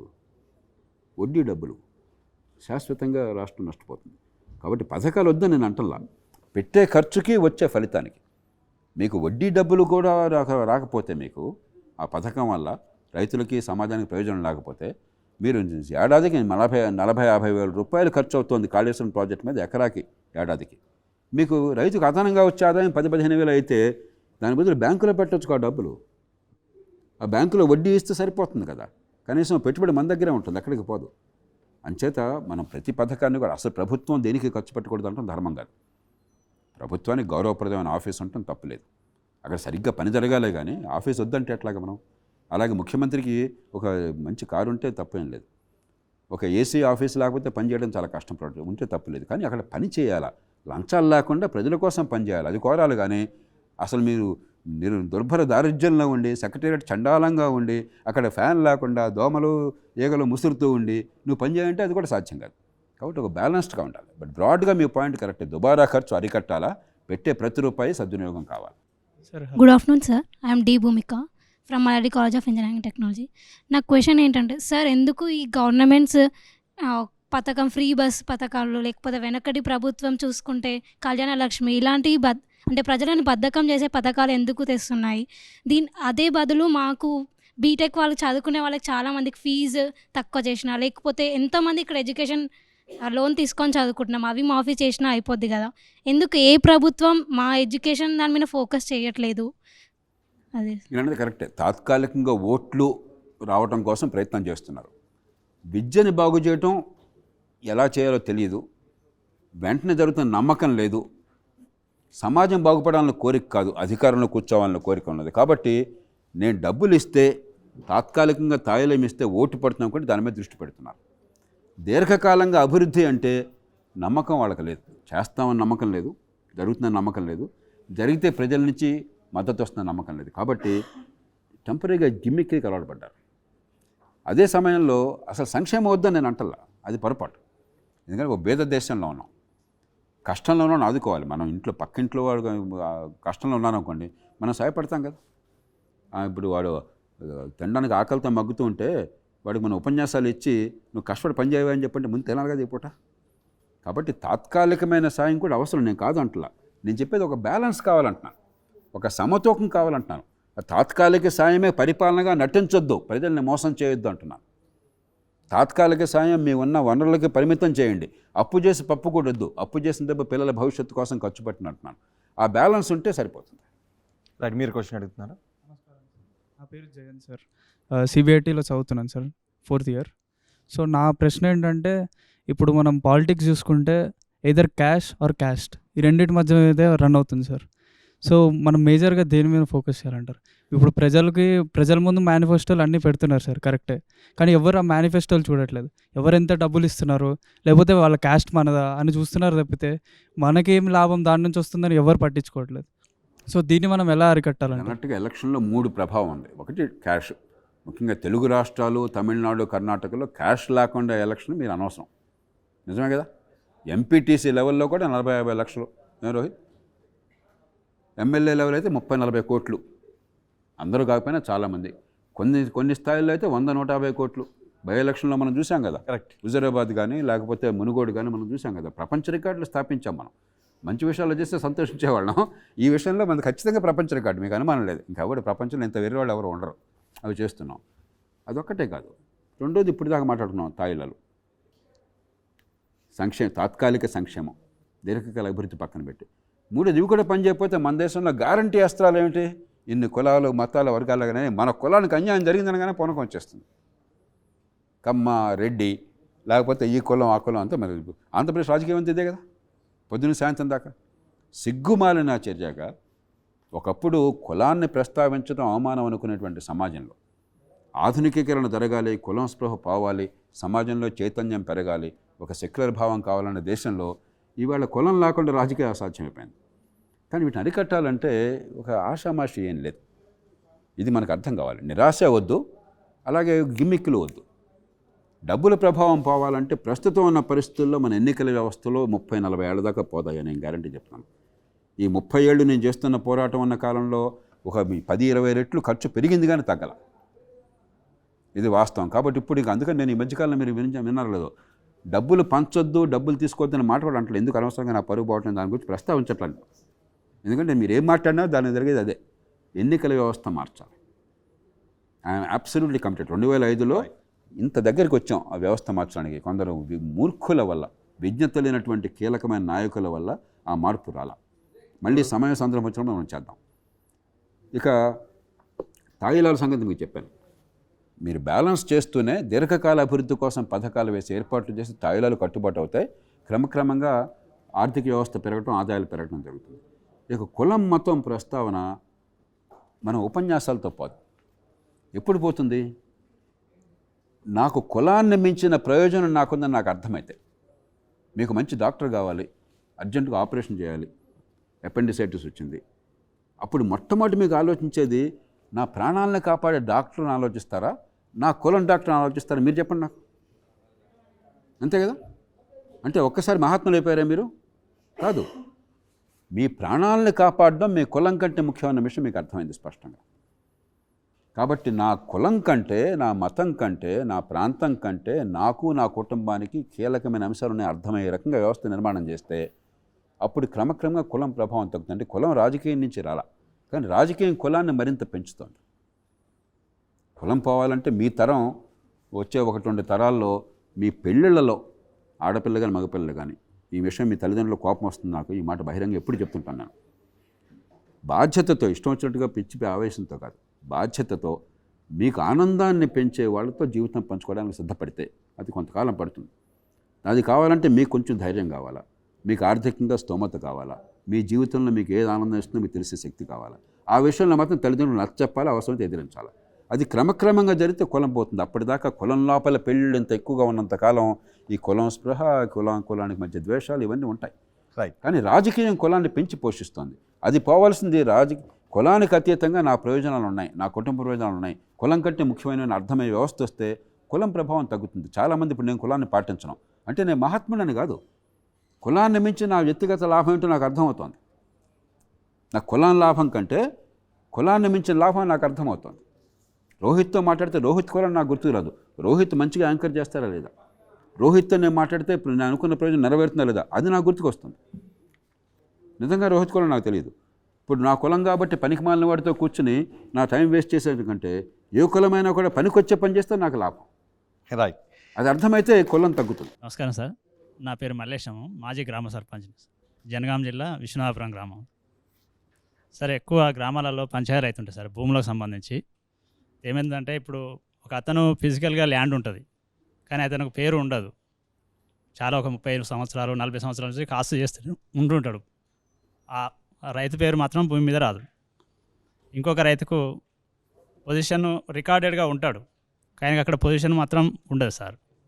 నిజాం గవర్నమెంట్ ఉన్నప్పుడు సర్వేలు అయినాయి, మరి ఇప్పటి వరకు రీసర్వేలు జరగడం లేదు. చాలా సరైన మాట చెప్పారు. దీనికి శాశ్వతమైన పరిష్కారం ఎట్లా అయితే సాధ్యపడుతుందో చెప్పండి సార్. ఇప్పుడు ఇందాక అనుకున్నాం ప్రభుత్వాలు అసలు చేయాల్సిన పనులు పక్కన పెడుతున్నాను, ఇది కీలకమైన పని. తెల్లవాడి పాలనలో కూడా వాడు పరాయి పాలన, వాడిని పంపించడం కోసం పోరాడాం, స్వతంత్ర పోరాటంతో వాడి మీద వ్యతిరేకం చేసాం.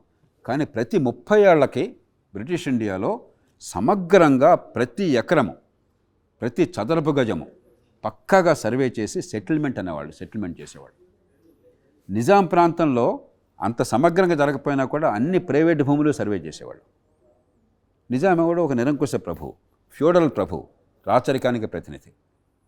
ప్రజాస్వామ్య ప్రభుత్వంలో ఆధునిక యుగంలో ఇంత టెక్నాలజీ వచ్చాక, జీపీఎస్లు వచ్చిన తర్వాత సిగ్గులేని ప్రభుత్వాలు, పార్టీలు, పరిపాలన యంత్రాంగం ముగ్గురికి బాధ్యత ఉన్నది. ఒక్క రాష్ట్రంలో కూడా సమగ్ర భూ సర్వే రాష్ట్రం మొత్తంలో ఒక్క రాష్ట్రంలో కూడా గత 80 ఏళ్లలో జరగల. లాస్ట్ సర్వే దేశంలో జరిగింది 110 ఏళ్ల నుంచి 80 ఏళ్ల మధ్య. అంటే స్వతంత్రం రావడానికి అంతకుముందు 30 ఏళ్ళు ఆ రాష్ట్రాన్ని బట్టి. అంటే మనం ముందుకెడుతున్నా వెనక్కి వెళుతున్నామా?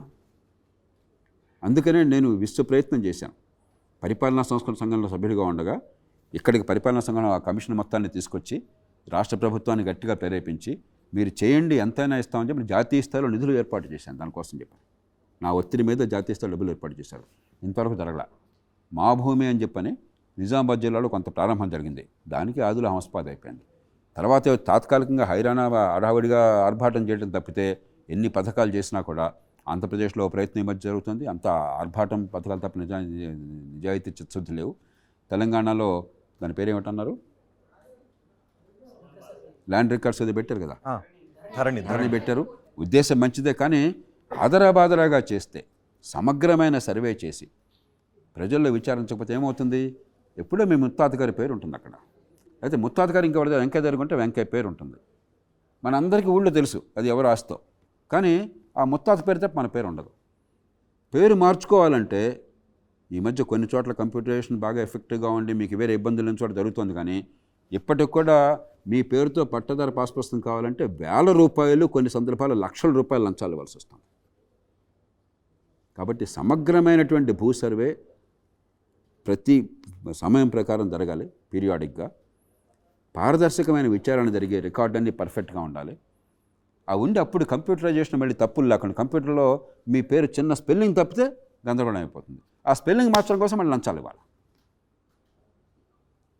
టెక్నాలజీ ఉపయోగపడుతుంది, కానీ మీరు చిత్తశుద్ధితో చేసినప్పుడు. మనకి దేశంలో రాష్ట్రాల్లో అధ్వాన్నంగా ఉంది.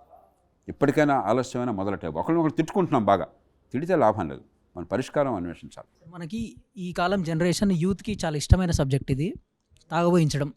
ఇప్పుడు తెలంగాణ రాష్ట్రంలో 7,000 crores స్టార్ట్ అయింది 2014లో, ఇవాళ 30,000 crores అంటున్నారు.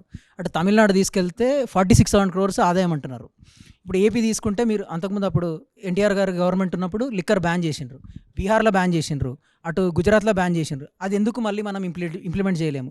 ఏపీలో ఏమైనా కొంచెం ప్రయత్నం జరుగుతుందా? ఇక్కడ ప్రయత్నం, ఇక్కడైతే మనకు తెలుసు ఊర్లో యువకులు సాయంత్రం కాగానే ఇదే పని. సో దాని నుంచి ఎట్లా బయటపడాలి?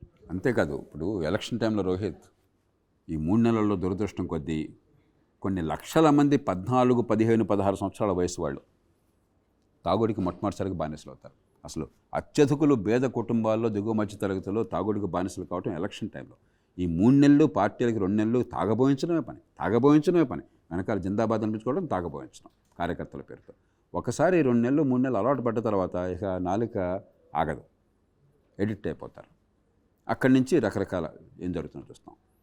కాబట్టి ఖచ్చితంగా మద్యం ప్రభావం మన సమాజం మీద చాలా తీవ్రంగా, చాలా ప్రమాదకరంగా ఉంది, దానిలో అనుమానం లేదు. కానీ పరిష్కారం ప్రొహిబిషన్ వల్ల లేదు. అమెరికాలో ఈ ప్రయత్నం చేశారు, 2 సార్లు రాజ్యాంగ సవరణ చేశారు. ఆ టైంలోనే మాఫియాలు పెరిగినాయి. కాబట్టి ప్రొహిబిషన్ కాకుండా మొట్టమొదటి నుంచి లోక్సత్తా కానీ నేను కానీ గట్టిగా వాదిస్తున్నాం, కఠినమైన నియంత్రణ. 3-4 అంశాలు చాలా క్లుప్తంగా. ఒకటి, ఆ ఊళ్ళో షాప్ ఉండాలో లేదో పంచాయతీకి, ఆ ఊళ్ళో ప్రజలకు వదిలేయండి, చట్టబద్ధంగా వదిలేయటమే కాదు. ఒకవేళ మీరు షాప్ లేకుండా చేస్తే బెల్ట్ షాపులు వస్తాయి. బెల్ట్ షాప్ అంటే ఏంటి? అనధికారికంగా లిక్కర్ అమ్ముతున్నారు. వాళ్ళు ఎవరో పెద్ద దుర్మార్గులు, మాఫియా వాళ్ళు కాదు. వాళ్ళు పాప అక్కడ నిరుద్యోగ యువత, లేకపోతే ఒక పెద్దగా ఆధారమైనటువంటి మహిళ వాళ్ళే చేసేది. వాళ్ళేం దుర్మార్గులు కాదు, కానీ గతిలాగా చేస్తున్నారు. ఆ బెల్ట్ షాపుల నియంత్రణ కూడా అక్కడ గ్రామానికి పెట్టండి. కనీసం ఏ గ్రామంలో యువత, మహిళలు కదులుతారో మా ఊరు నాకు కాపాడుకోవాలని చెప్పని మీ చేతుల్లో చట్టం ఉంటుంది. ఇప్పుడు మీరేం చేశారు? వీళ్ళకి ఏం పాత్ర లేకుండా వాళ్ళు ఉద్యమాలు, రస్తారోకోలు చేసే పాత్ర వాళ్ళకి ఇచ్చారు. అధికార యంత్రాంగం ఈ దేశంలో ప్రజల కోసం పనిచేస్తుంటాయి. అందులో ఇలాంటి సెక్టర్లో లంచాలు, ఆమ్యామ్యాలు బ్రహ్మాండంగా. లిక్కర్ షాప్ అంటే లంచాలే కదా, మామూలే కదా. నెలలా వాడు మీకోసం పనిచేస్తాడా? ఎలా పనిచేస్తాడు? పోనీ చేద్దాం అనుకున్నా వాడికి ఆ శక్తి ఉందా? ప్రతి ఊళ్ళో అన్ని షాపులు ఆపే శక్తి ఉందా వాడికి? అది వాళ్ళకి ఇచ్చేయండి. రెండోది ఎడిక్షన్. ఇప్పుడు ఒకసారి ఎడిక్షన్ వచ్చిన తర్వాత మీరు నియంత్రణ ఎంత ఉన్నా లాభం లేదు. డీ ఎడిక్షన్ కావాలి, అది మెడికల్ ప్రాబ్లం. అది తెలంగాణలో కొన్ని లక్షల మంది, బహుశా కొన్ని 10 లక్షల మంది ఈవేళ మద్యానికి బానిసలు అయిపోయారు. ఎడిక్షన్ అంటే అర్థం మెడికల్ పరిభాషలో ఫిజికల్ డిపెండెన్స్. అది మానసికంగా డిపెండ్ అవ్వడం కూడా కాదు, ఫిజికల్. శరీరం ఇంకా ఒప్పుకోదు. ఆ లిక్కర్ లేకపోతే ఒళ్ళు వణికిపోతుంది, నొప్పులు వచ్చేస్తాయి, బాడీ అంతా. కరోనా టైంలో బాగా చూసాం, అది కరోనా టైంలో బాగా చూసాం. తర్వాత ఒక్కసారి ఓపెన్ చేసేటప్పటికి. కాబట్టి డీ అడిక్షన్ కావాలి, అది మెడికల్ ప్రాబ్లం. అది ప్రతి మండలంలో డీ అడిక్షన్ సెంటర్లు పెట్టి ఫ్రీగా ముందు దాని నుంచి బయటపడే ఏర్పాటు చేయాలి. 3, బహిరంగంగా తాగటం నిషేధించండి. నువ్వు కావాలి ఇంట్లో పోయి తాగు, బార్లో కూర్చుని తాగు, బయట తాగటం నిషేధించండి. 4, తాగి ఏ చిన్న నేరం చేసినా కూడా దాన్ని రెట్టింపు పనిష్మెంట్ చేసి హార్ష్గా చేయండి. అంటే ముందు అసలు దానివల్ల వచ్చే పర్యవసానాలు చేయండి. ఇవన్నీ చేస్తే కాలక్రమేణా చాలా మందికి అదుపు. ప్రశాంత్ అడిగింది లిక్కర్ కన్జంప్షన్ తగ్గించడంలో ఏపీలో ఎటువంటి ప్రయత్నాలు జరిగాయి తెలంగాణతో పోల్చుకుంటే? ప్రయత్నాలు ఏమీ జరగలేదు. అన్ని చోట్ల విపరీతంగా లిక్కర్ కన్జంప్షన్ పెరుగుతుంది. కాకపోతే బ్రాండ్లు, ఫేమస్ బ్రాండ్లు లేకుండా వాళ్లే మొనోపలైజ్ చేసి బిజినెస్ని, ప్రభుత్వ ఆదాయము, వ్యక్తిగత వ్యాపారము, అవినీతి, మూటిని చాలా అద్భుతంగా కలిపేశారు. అక్కడ జరిగిన ఇన్నోవేషన్. అది తప్ప లిక్కర్ కన్జంప్షన్ ఏమాత్రం తగ్గలేదు. లిక్కర్ ధరలు ఇంకా పెరుగుతూ ఉన్నాయి. లిక్కర్కి ఇంకా మరింత బానిసలు అవుతున్నారు. ఓ పక్కన తాత్కాలికమైన తాయిలాలు ఇస్తున్నా, మరో పక్కన బానిసలు చేసి వాళ్ళని పేదరికంలో నించేస్తున్నారు. ఓకే, జయప్రకాష్ నారాయణ గారు, ఒక క్వశ్చన్ అడిగా తర్వాత మిమ్మల్ని ర్యాపిడ్ రౌండ్ క్వశ్చన్ అడగాలని అనుకుంటున్నాను. ఓకే, అధికార కేంద్రీకరణ అని అంటున్నారు. ఆంధ్రప్రదేశ్లో కూడా అధికార కేంద్రీకరణ జరుగుతుంది, కానీ మనకి పంచాయతీ వ్యవస్థ ఉంది. సో పంచాయతీలు ఉన్నాయి. ఇలాంటి టైంలో కూడా అధికార వికేంద్రీకరణ జరగలేదని అంటారా? అక్కడ మాజీ సర్పంచ్ గారు ఉన్నారు, ఒకసారి అడగండి మీరు. ఉత్సవ విగ్రహాలుగా పెట్టాం అంతే.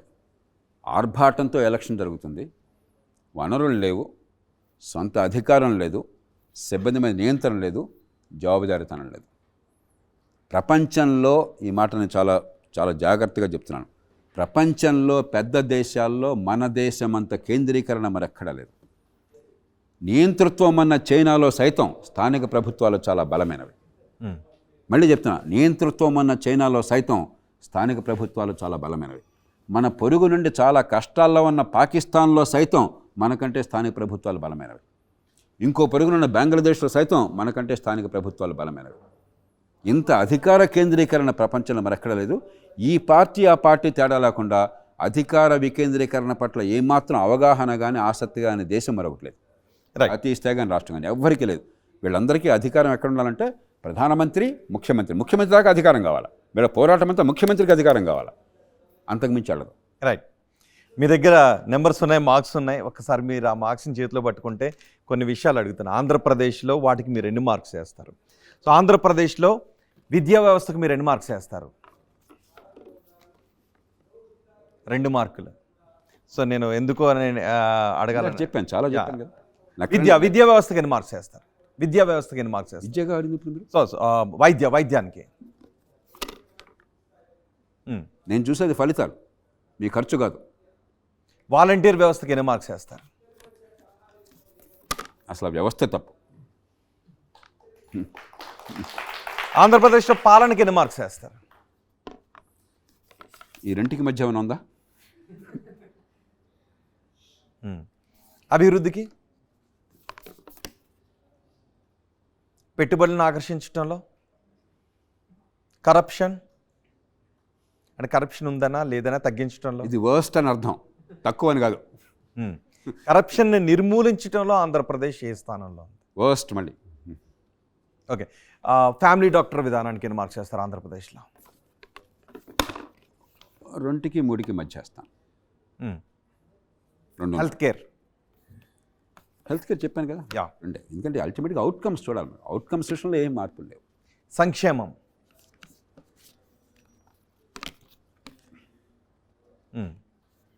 ఇదొక్కటే మంచి మార్క్. ఓకే, గ్రామ సచివాలయ వ్యవస్థకి ఎన్ని మార్క్స్ చేస్తారు? ఖచ్చితంగా అది ఫలితాలను ఇస్తాం. అది ఆ ప్రయోగాన్ని నేను హర్షిస్తున్నాను. మహిళా సాధికారత విషయంలో పెద్ద తేడా లేదు, గతానికి ఎప్పటికీ తేడా ఏం లేదు. పెద్ద అంతా 2.5 అంతే, 2 లెవెల్. రైట్, ఓకే, ఎలక్షన్స్ ముంగిటున్నాం. మీరు చాలా విషయాలపై మంచి మంచి విషయాలు చెప్పారు. సో ఫైనల్గా ఓటర్లకు మీరు ఇచ్చే సూచన ఏంటి? దాంతో నేను కన్క్లూడ్ చేయాలని అనుకుంటున్నాను. ఇది దేశానికి రాష్ట్రానికి కూడా వర్తిస్తుంది, అన్ని రాష్ట్రాలకు వర్తిస్తుంది. మళ్ళీ చెప్తున్నా, అంటే బాధాతప్త హృదయంతో చెప్తున్నాను. నేను చాలా ఆశావాదిని, కానీ అవినీతి నిర్మూలనకు కానీ, అధికార వికేంద్రీకరణకు కానీ, ఎన్నికల వ్యవస్థ మార్చడానికి కానీ, చట్టబద్ధ పాలనకు కానీ ఈవేళ రాజకీయ పార్టీల్లో ఏ రకమైనటువంటి సంకల్పము లేదు. బ్రాడ్గా కొందరు వ్యక్తులు, కొన్ని ప్రభుత్వాలు వ్యక్తిగతంగా నిజాయితీగా ఉన్నాయి. ఉదాహరణకి ఒరిస్సాలో నవీన్ పట్నాయక్ నిఖార్సైన నిజాయితీ, ఉత్తరప్రదేశ్లో యోగి ఆదిత్యనాథ్ వ్యక్తిగతంగా నిఖార్సైన నిజాయితీ, బహుశా పరిపాలన కూడా నిజాయితీ ఉంది. ప్రధానమంత్రిగా నరేంద్ర మోదీ నిఖార్సైన నిజాయితీ. అది వేరు, వ్యవస్థీకృతమైన నిజాయితీ వేరు. అందుకే వ్యక్తుల నిజాయితీ గురించి మాట్లాడటాను. కాబట్టి అవినీతి కానీ, అధికార వికేంద్రీకరణ, అవినీతి నిర్మూలన కానీ, అధికార వికేంద్రీకరణ కానీ, లేకపోతే చట్టబద్ధ పాలన కానీ, ఎన్నికల వ్యవస్థ మార్చడం కానీ ఏ పార్టీ కూడా దానికి అనుకూలంగా లేదు. కాబట్టి దేశంలో మిగిలింది ఒక్కటే వేళ ఆర్థిక ప్రగతి, పెట్టుబడులు, ఉపాధి కల్పన, సంపద సృష్టి. అదొక్కటే దేశానికి ఉన్న సువర్ణ అవకాశం. ఏ పార్టీలు దానికి కట్టుబడతాయో దాని పక్కన మొగ్గు చూపితే మీ పిల్లలకు భవిష్యత్తు ఉంటుంది. యువతకు భవిష్యత్తు ఉంటుంది. అలా కాకుండా తాత్కాలికమైన తాయిలాలు,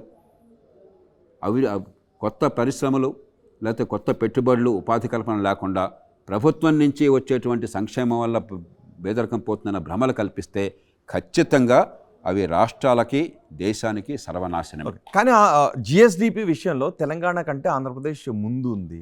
ఈవేళ కొత్తగా వచ్చింది కాదు తమ్ముడు, పెద్దది తెలంగాణ కంటే. తలసరి ఆదాయం తెలంగాణ చాలా ఎక్కువ ఉంది ఆంధ్రప్రదేశ్ కంటే. ఆంధ్రప్రదేశ్ జనాభా 6 కోట్ల దగ్గర ఉంది, తెలంగాణ 3,80,00,000 దగ్గర ఉంది. 3,80,00,000 వాడు పట్టుకుని అంతకంటే కొంచెం ₹1 ఎక్కువ ఉందంటే ఎట్లా? మీరు ఎంత పెరిగారో మీరు చూడండి, ఒకప్పుడు ఎంత బాగున్నారో మీరు చూడండి మిగతా దేశంతో పోలిస్తే, పెట్టుబడులు కానీ జిఎస్టిపి కానీ. అంతేగాని ఊరికి అంకెలు కన్వీనియంట్గా ఒక అంకె చెప్పి మిగతా అన్ని పక్కన పెడితే అట్లాగా స్థూలంగా చూడండి మీరేం చేస్తున్నారు. రైట్. ఫైనల్గా ఆంధ్రప్రదేశ్లో ప్రస్తుత అధికార పార్టీ అంటుంది అధర్మ పొత్తు పెట్టుకుంటున్నారు అని. కానీ వీళ్ళు ఒక పార్టీని ఓడించడానికి 3 పార్టీలు కావాల్సిన అవసరం ఉంది. పొత్తుని ఎలా చూస్తారు? బీజేపీ, జనసేన, టీడీపీ పొత్తుని ఎలా చూస్తారు? మన ఎన్నికల వ్యవస్థలో పొత్తులు అనివార్యం.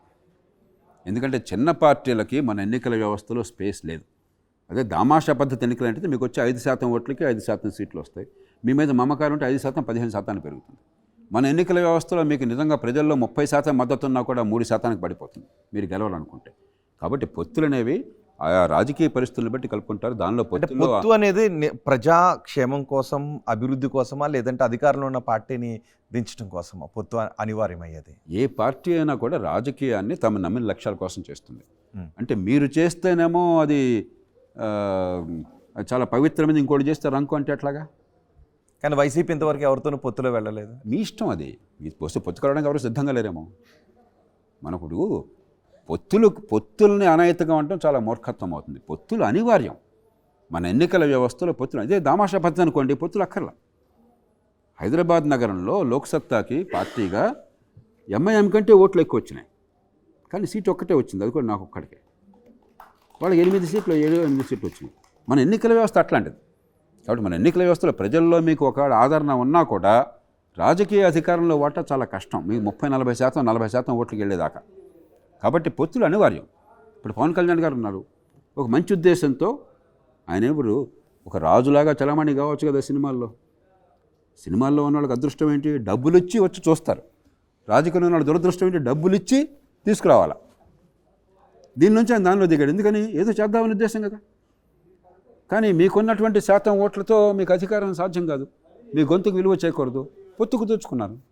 ఓకే. అంచేత పొత్తులతో తప్పంటాం చాలా మూర్ఖత్వమైన వాదన. అసలు రాజకీయంలో మీకు ప్రభావం అంటే దాన్ని జాతికి పనికొచ్చే రకంగా ఎలా తీర్చిదిద్దుదాం. ఓకే. అంతే తప్ప పొత్తులు లేకుండా భారతదేశంలో రాజకీయ పార్టీ ఎవరు కూడా, డిఎంకే గొప్ప పార్టీ కాదా? ఎంత చరిత్ర ఉన్న పార్టీ, ఎన్ని పొత్తులు ఉన్నాయి? బీజేపీ, కాంగ్రెస్ గొప్ప పార్టీలు కాదా? వీళ్ళందరూ పుట్టిన పార్టీలు అవన్నీ కూడా. పొత్తులు లేకుండా బతకగలరా ఇవాళ? అంటే పొత్తులు అనైతికమైన మాటే అసలు అర్థం లేదు.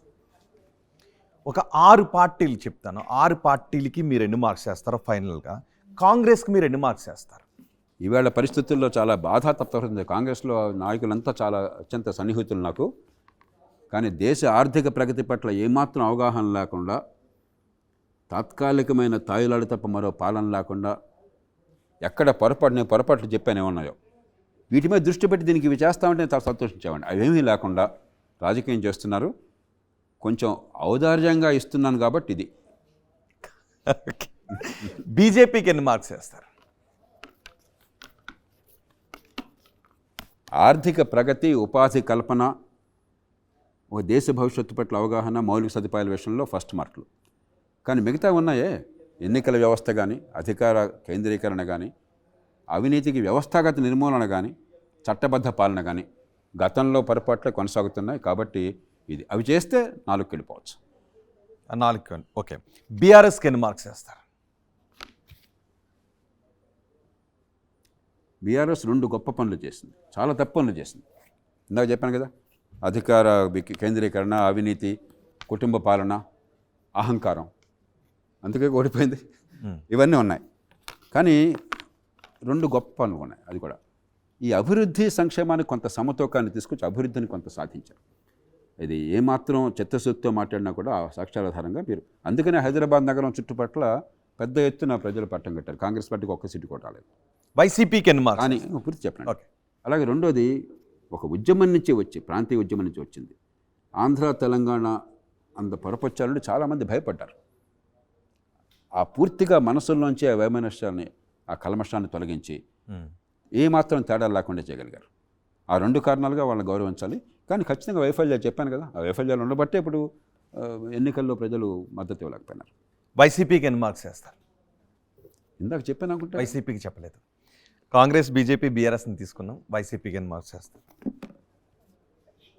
ఓకే, ఇది కొంచెం 1.5 యాక్చువల్గా. ఓకే, నేను కొంచెం జనరస్, 2 కడుతున్నాను. సంక్షేమం తప్ప పరిపాలన లేని రాష్ట్రంలో మరీ అడ్డగోలుగా చట్టబద్ధ పాలన దేశంలో లేదు. అది కూడా ఒక శృతి మించి గీత దాటిపోయి బడితున్నవాడిదే బరి అన్న తీరులో వ్యవహరిస్తే దేశ భవిష్యత్తుకి, రాష్ట్ర భవిష్యత్తుకి అది క్షేమకరం కాదు. టీడీపీకి 2కి 3కి మధ్య 3 వేసుకోవచ్చు. ఎందుకంటే అగైన్ నేను ఒకటే చెప్పాను, ఇందాక చెప్పాను కదా, ఆర్థిక అభివృద్ధి, ఉపాధి కల్పన, పెట్టుబడులు, మౌలిక సదుపాయాలు, మిగతా విషయాల్లో వీళ్ళకి మార్కులు రావు. కానీ ఎవరికి రావట్లే, మన దురదృష్టం అది. కాబట్టి మనకు చాయిసెస్ చాలా లిమిటెడ్గా ఉన్నాయి. ఉన్నంతలో నాకు ఇంకా దేశానికి, భవిష్యత్తుకి, ఈ తరానికి మంచి మార్గం, నాకు ఆర్థిక ప్రగతి తప్ప మరొకటి నాకు కనిపించట్లేదు లేదు. అదన్నా కనీసం 15-20 ఏళ్ళు జరిగితే దేశాన్ని, మన బిడ్డల్ని కాపాడుకోగలం. ఓకే, గత ఎన్నికల్లో ఒకే ఒక్క ఎమ్మెల్యేని గెలిచిన జనసేనకి ఎన్ని మార్క్స్ వేస్తారు? పరిపాలనలోకి రానప్పుడు ఏం అందుకే నేను అడిగాను, ఒక్క ఎమ్మెల్యే మాత్రమే గెలిచారు. సో పార్టీ నిర్మాణం, విధానాలు, వెళ్తున్న తీరు, వీటికి పార్టీ పరంగా 3కి 4కి మధ్య చేస్తాను. అందుకే సంకల్పం ఉంది, చిత్తశుద్ధి ఉన్నది, కొంచెం పరిణతి కావాలి విధానాల విషయంలో. కానీ కొంచెం మంచి చేద్దామనే సంకల్పం ఉంది. ఆ సంకల్పం ఉన్నంతకాలం మనం వాళ్ళని ప్రోత్సహించాలి. వాళ్ళు కూడా మిలాఖత్ అయిపోతే మామూలు పరిపాలనలో, అధికార కేంద్రీకరణ, అవినీతులు, అప్పుడు మనం గ్రేడ్ తగ్గించాలి. అంటే మిలాఖత్ అయ్యారని అంటారా ఇప్పుడు? ఎందుకంటే అధికార పరిపాలనలో కూర్చుంటే కదా మిలాఖత్ అయ్యారో తెలిసేది. పరిపాలన లేనప్పుడు మీరు ఆల్లేదు సూర్లేదు మీరు వాళ్ళని తిట్టం మొదలెడితే ఎట్లాగా? ఈవేళ మనం చూడాల్సింది వాళ్ళు చేస్తున్న రాజకీయం తీరు, వాళ్ళ సంకల్పము, వాళ్ళ ఆలోచన, దాన్ని బట్టి వాళ్ళు అంచనా వేయగలం. ఇప్పుడు ఆంధ్రప్రదేశ్లో పొత్తు కేవలం అధికార పార్టీని దించడమే లక్ష్యంగా కనిపిస్తోందా, లేకపోతే ఆంధ్రప్రదేశ్ అభివృద్ధి కోసం పొత్తు పెట్టినట్టు కనిపిస్తోందా? ఎందుకంటే రాజకీయ వాగ్వాదాన్ని మనం చూస్తూ ఉన్నాం. ఇప్పుడు ఈ నాయిస్ అంతా పక్కన పెట్టేయాలి. ఖచ్చితంగా ఈ 3 పార్టీలు రాష్ట్ర అభివృద్ధి కోసం సంకల్పం అన్నది. చంద్రబాబు నాయుడు గారి క్రెడిబిలిటీ ఆ విషయంలో అనుమానం లేదు కదా. ఆయన్ని తీవ్రంగా విమర్శించిన వాళ్ళని ఇవ్వకండి. నా అంత విమర్శ ఆయన ఎవరో చేయాల. అధికార కేంద్రీకరణని, వ్యవస్థీకృత అవినీతిని, ఎన్నికల్లో ఖర్చుని నేను విపరీతంగా తూర్పారపెట్టాను. కానీ ఆర్థిక ప్రగతి విషయంలో, పెట్టుబడుల విషయంలో, ఉపాధి కల్పన విషయంలో ఆయన సంకల్పాన్ని ఎవ్వరూ కూడా కాదన్నారు దేశంలో. అట్లాగే భారతీయ జనతా పార్టీ ఆ రాష్ట్రంలో పెద్ద బలం లేకపోవచ్చు. ఇవాళ దేశంలో నరేంద్ర మోదీ గారికి బ్రాండ్ ఏమన్నా ఉంది ప్రపంచంలో, దేశంలో అంటే ఖచ్చితంగా ఆర్థిక అభివృద్ధి, పెట్టుబడులు, ఉపాధి కల్పన, దేశ భవిష్యత్తు పట్ల అవగాహన. కానీ మిగతా విషయాల్లో నేను విమర్శించట్లే, ఆయన ఎవరో విమర్శించట్లా. ఆర్ఎస్ఎస్ వారు సమావేశాలు పెడితే జాతీయ స్థాయిలో నేను నిర్లక్ష్యంగా చెప్పాను. విద్యలో వైఫల్యం, ఆరోగ్యంలో వైఫల్యం, చట్టబద్ధ పాలన వైఫల్యం, అధికార కేంద్రీకరణలో వైఫల్యం, లేకపోతే ఎన్నికల వ్యవస్థలో వైఫల్యం. కాబట్టి తప్పులు ఉన్నాయి. కానీ మనం ఉన్న పరిస్థితుల్లో మనకి పర్ఫెక్ట్ను, ఇంపర్ఫెక్ట్ చోట్ల మనం 2 ఇంపర్ఫెక్ట్ శక్తుల్లో ఉన్నంతలో గుడ్డులో మెల్ల ఏది, ఉన్నంతలో ఎవరిని నమ్ముకుంటే మనకు ఉన్నంత పరిస్థితులు బాగుపడతాయి. అంతేగాని ఇవాళ ఆ రకంగా పర్ఫెక్షన్ అయితే అందరినీ ఇంటికి పంపించాలి. ఇంటికి పంపించి ఏం చేద్దాం మనం? మిమ్మల్ని ప్రధానమంత్రిని చేస్తారా? మిమ్మల్ని ముఖ్యమంత్రిని చేస్తారా? లేదు కదా. ఉన్నది ఇది, ఉన్నంతలో ఏది అని చూసుకోవాలి. Thank you very much Jayaprakash Narayana గారు RTV అన్సెన్సార్లో పాల్గొని ప్రస్తుత దేశవ్యాప్తంగా అలాగే తెలుగు రాష్ట్రాల్లో రాజకీయ పరిణామాల పరిస్థితులపై మీ విశ్లేషణ అందించినందుకు, చాలా విలువైన సూచనలు కూడా చేసినందుకు. ఇవి లోక్సత్తా వ్యవస్థాపక అధ్యక్షులు, మాజీ IAS అధికారి జయప్రకాష్ నారాయణతో RTV అన్సెన్సార్ విశేషాలు.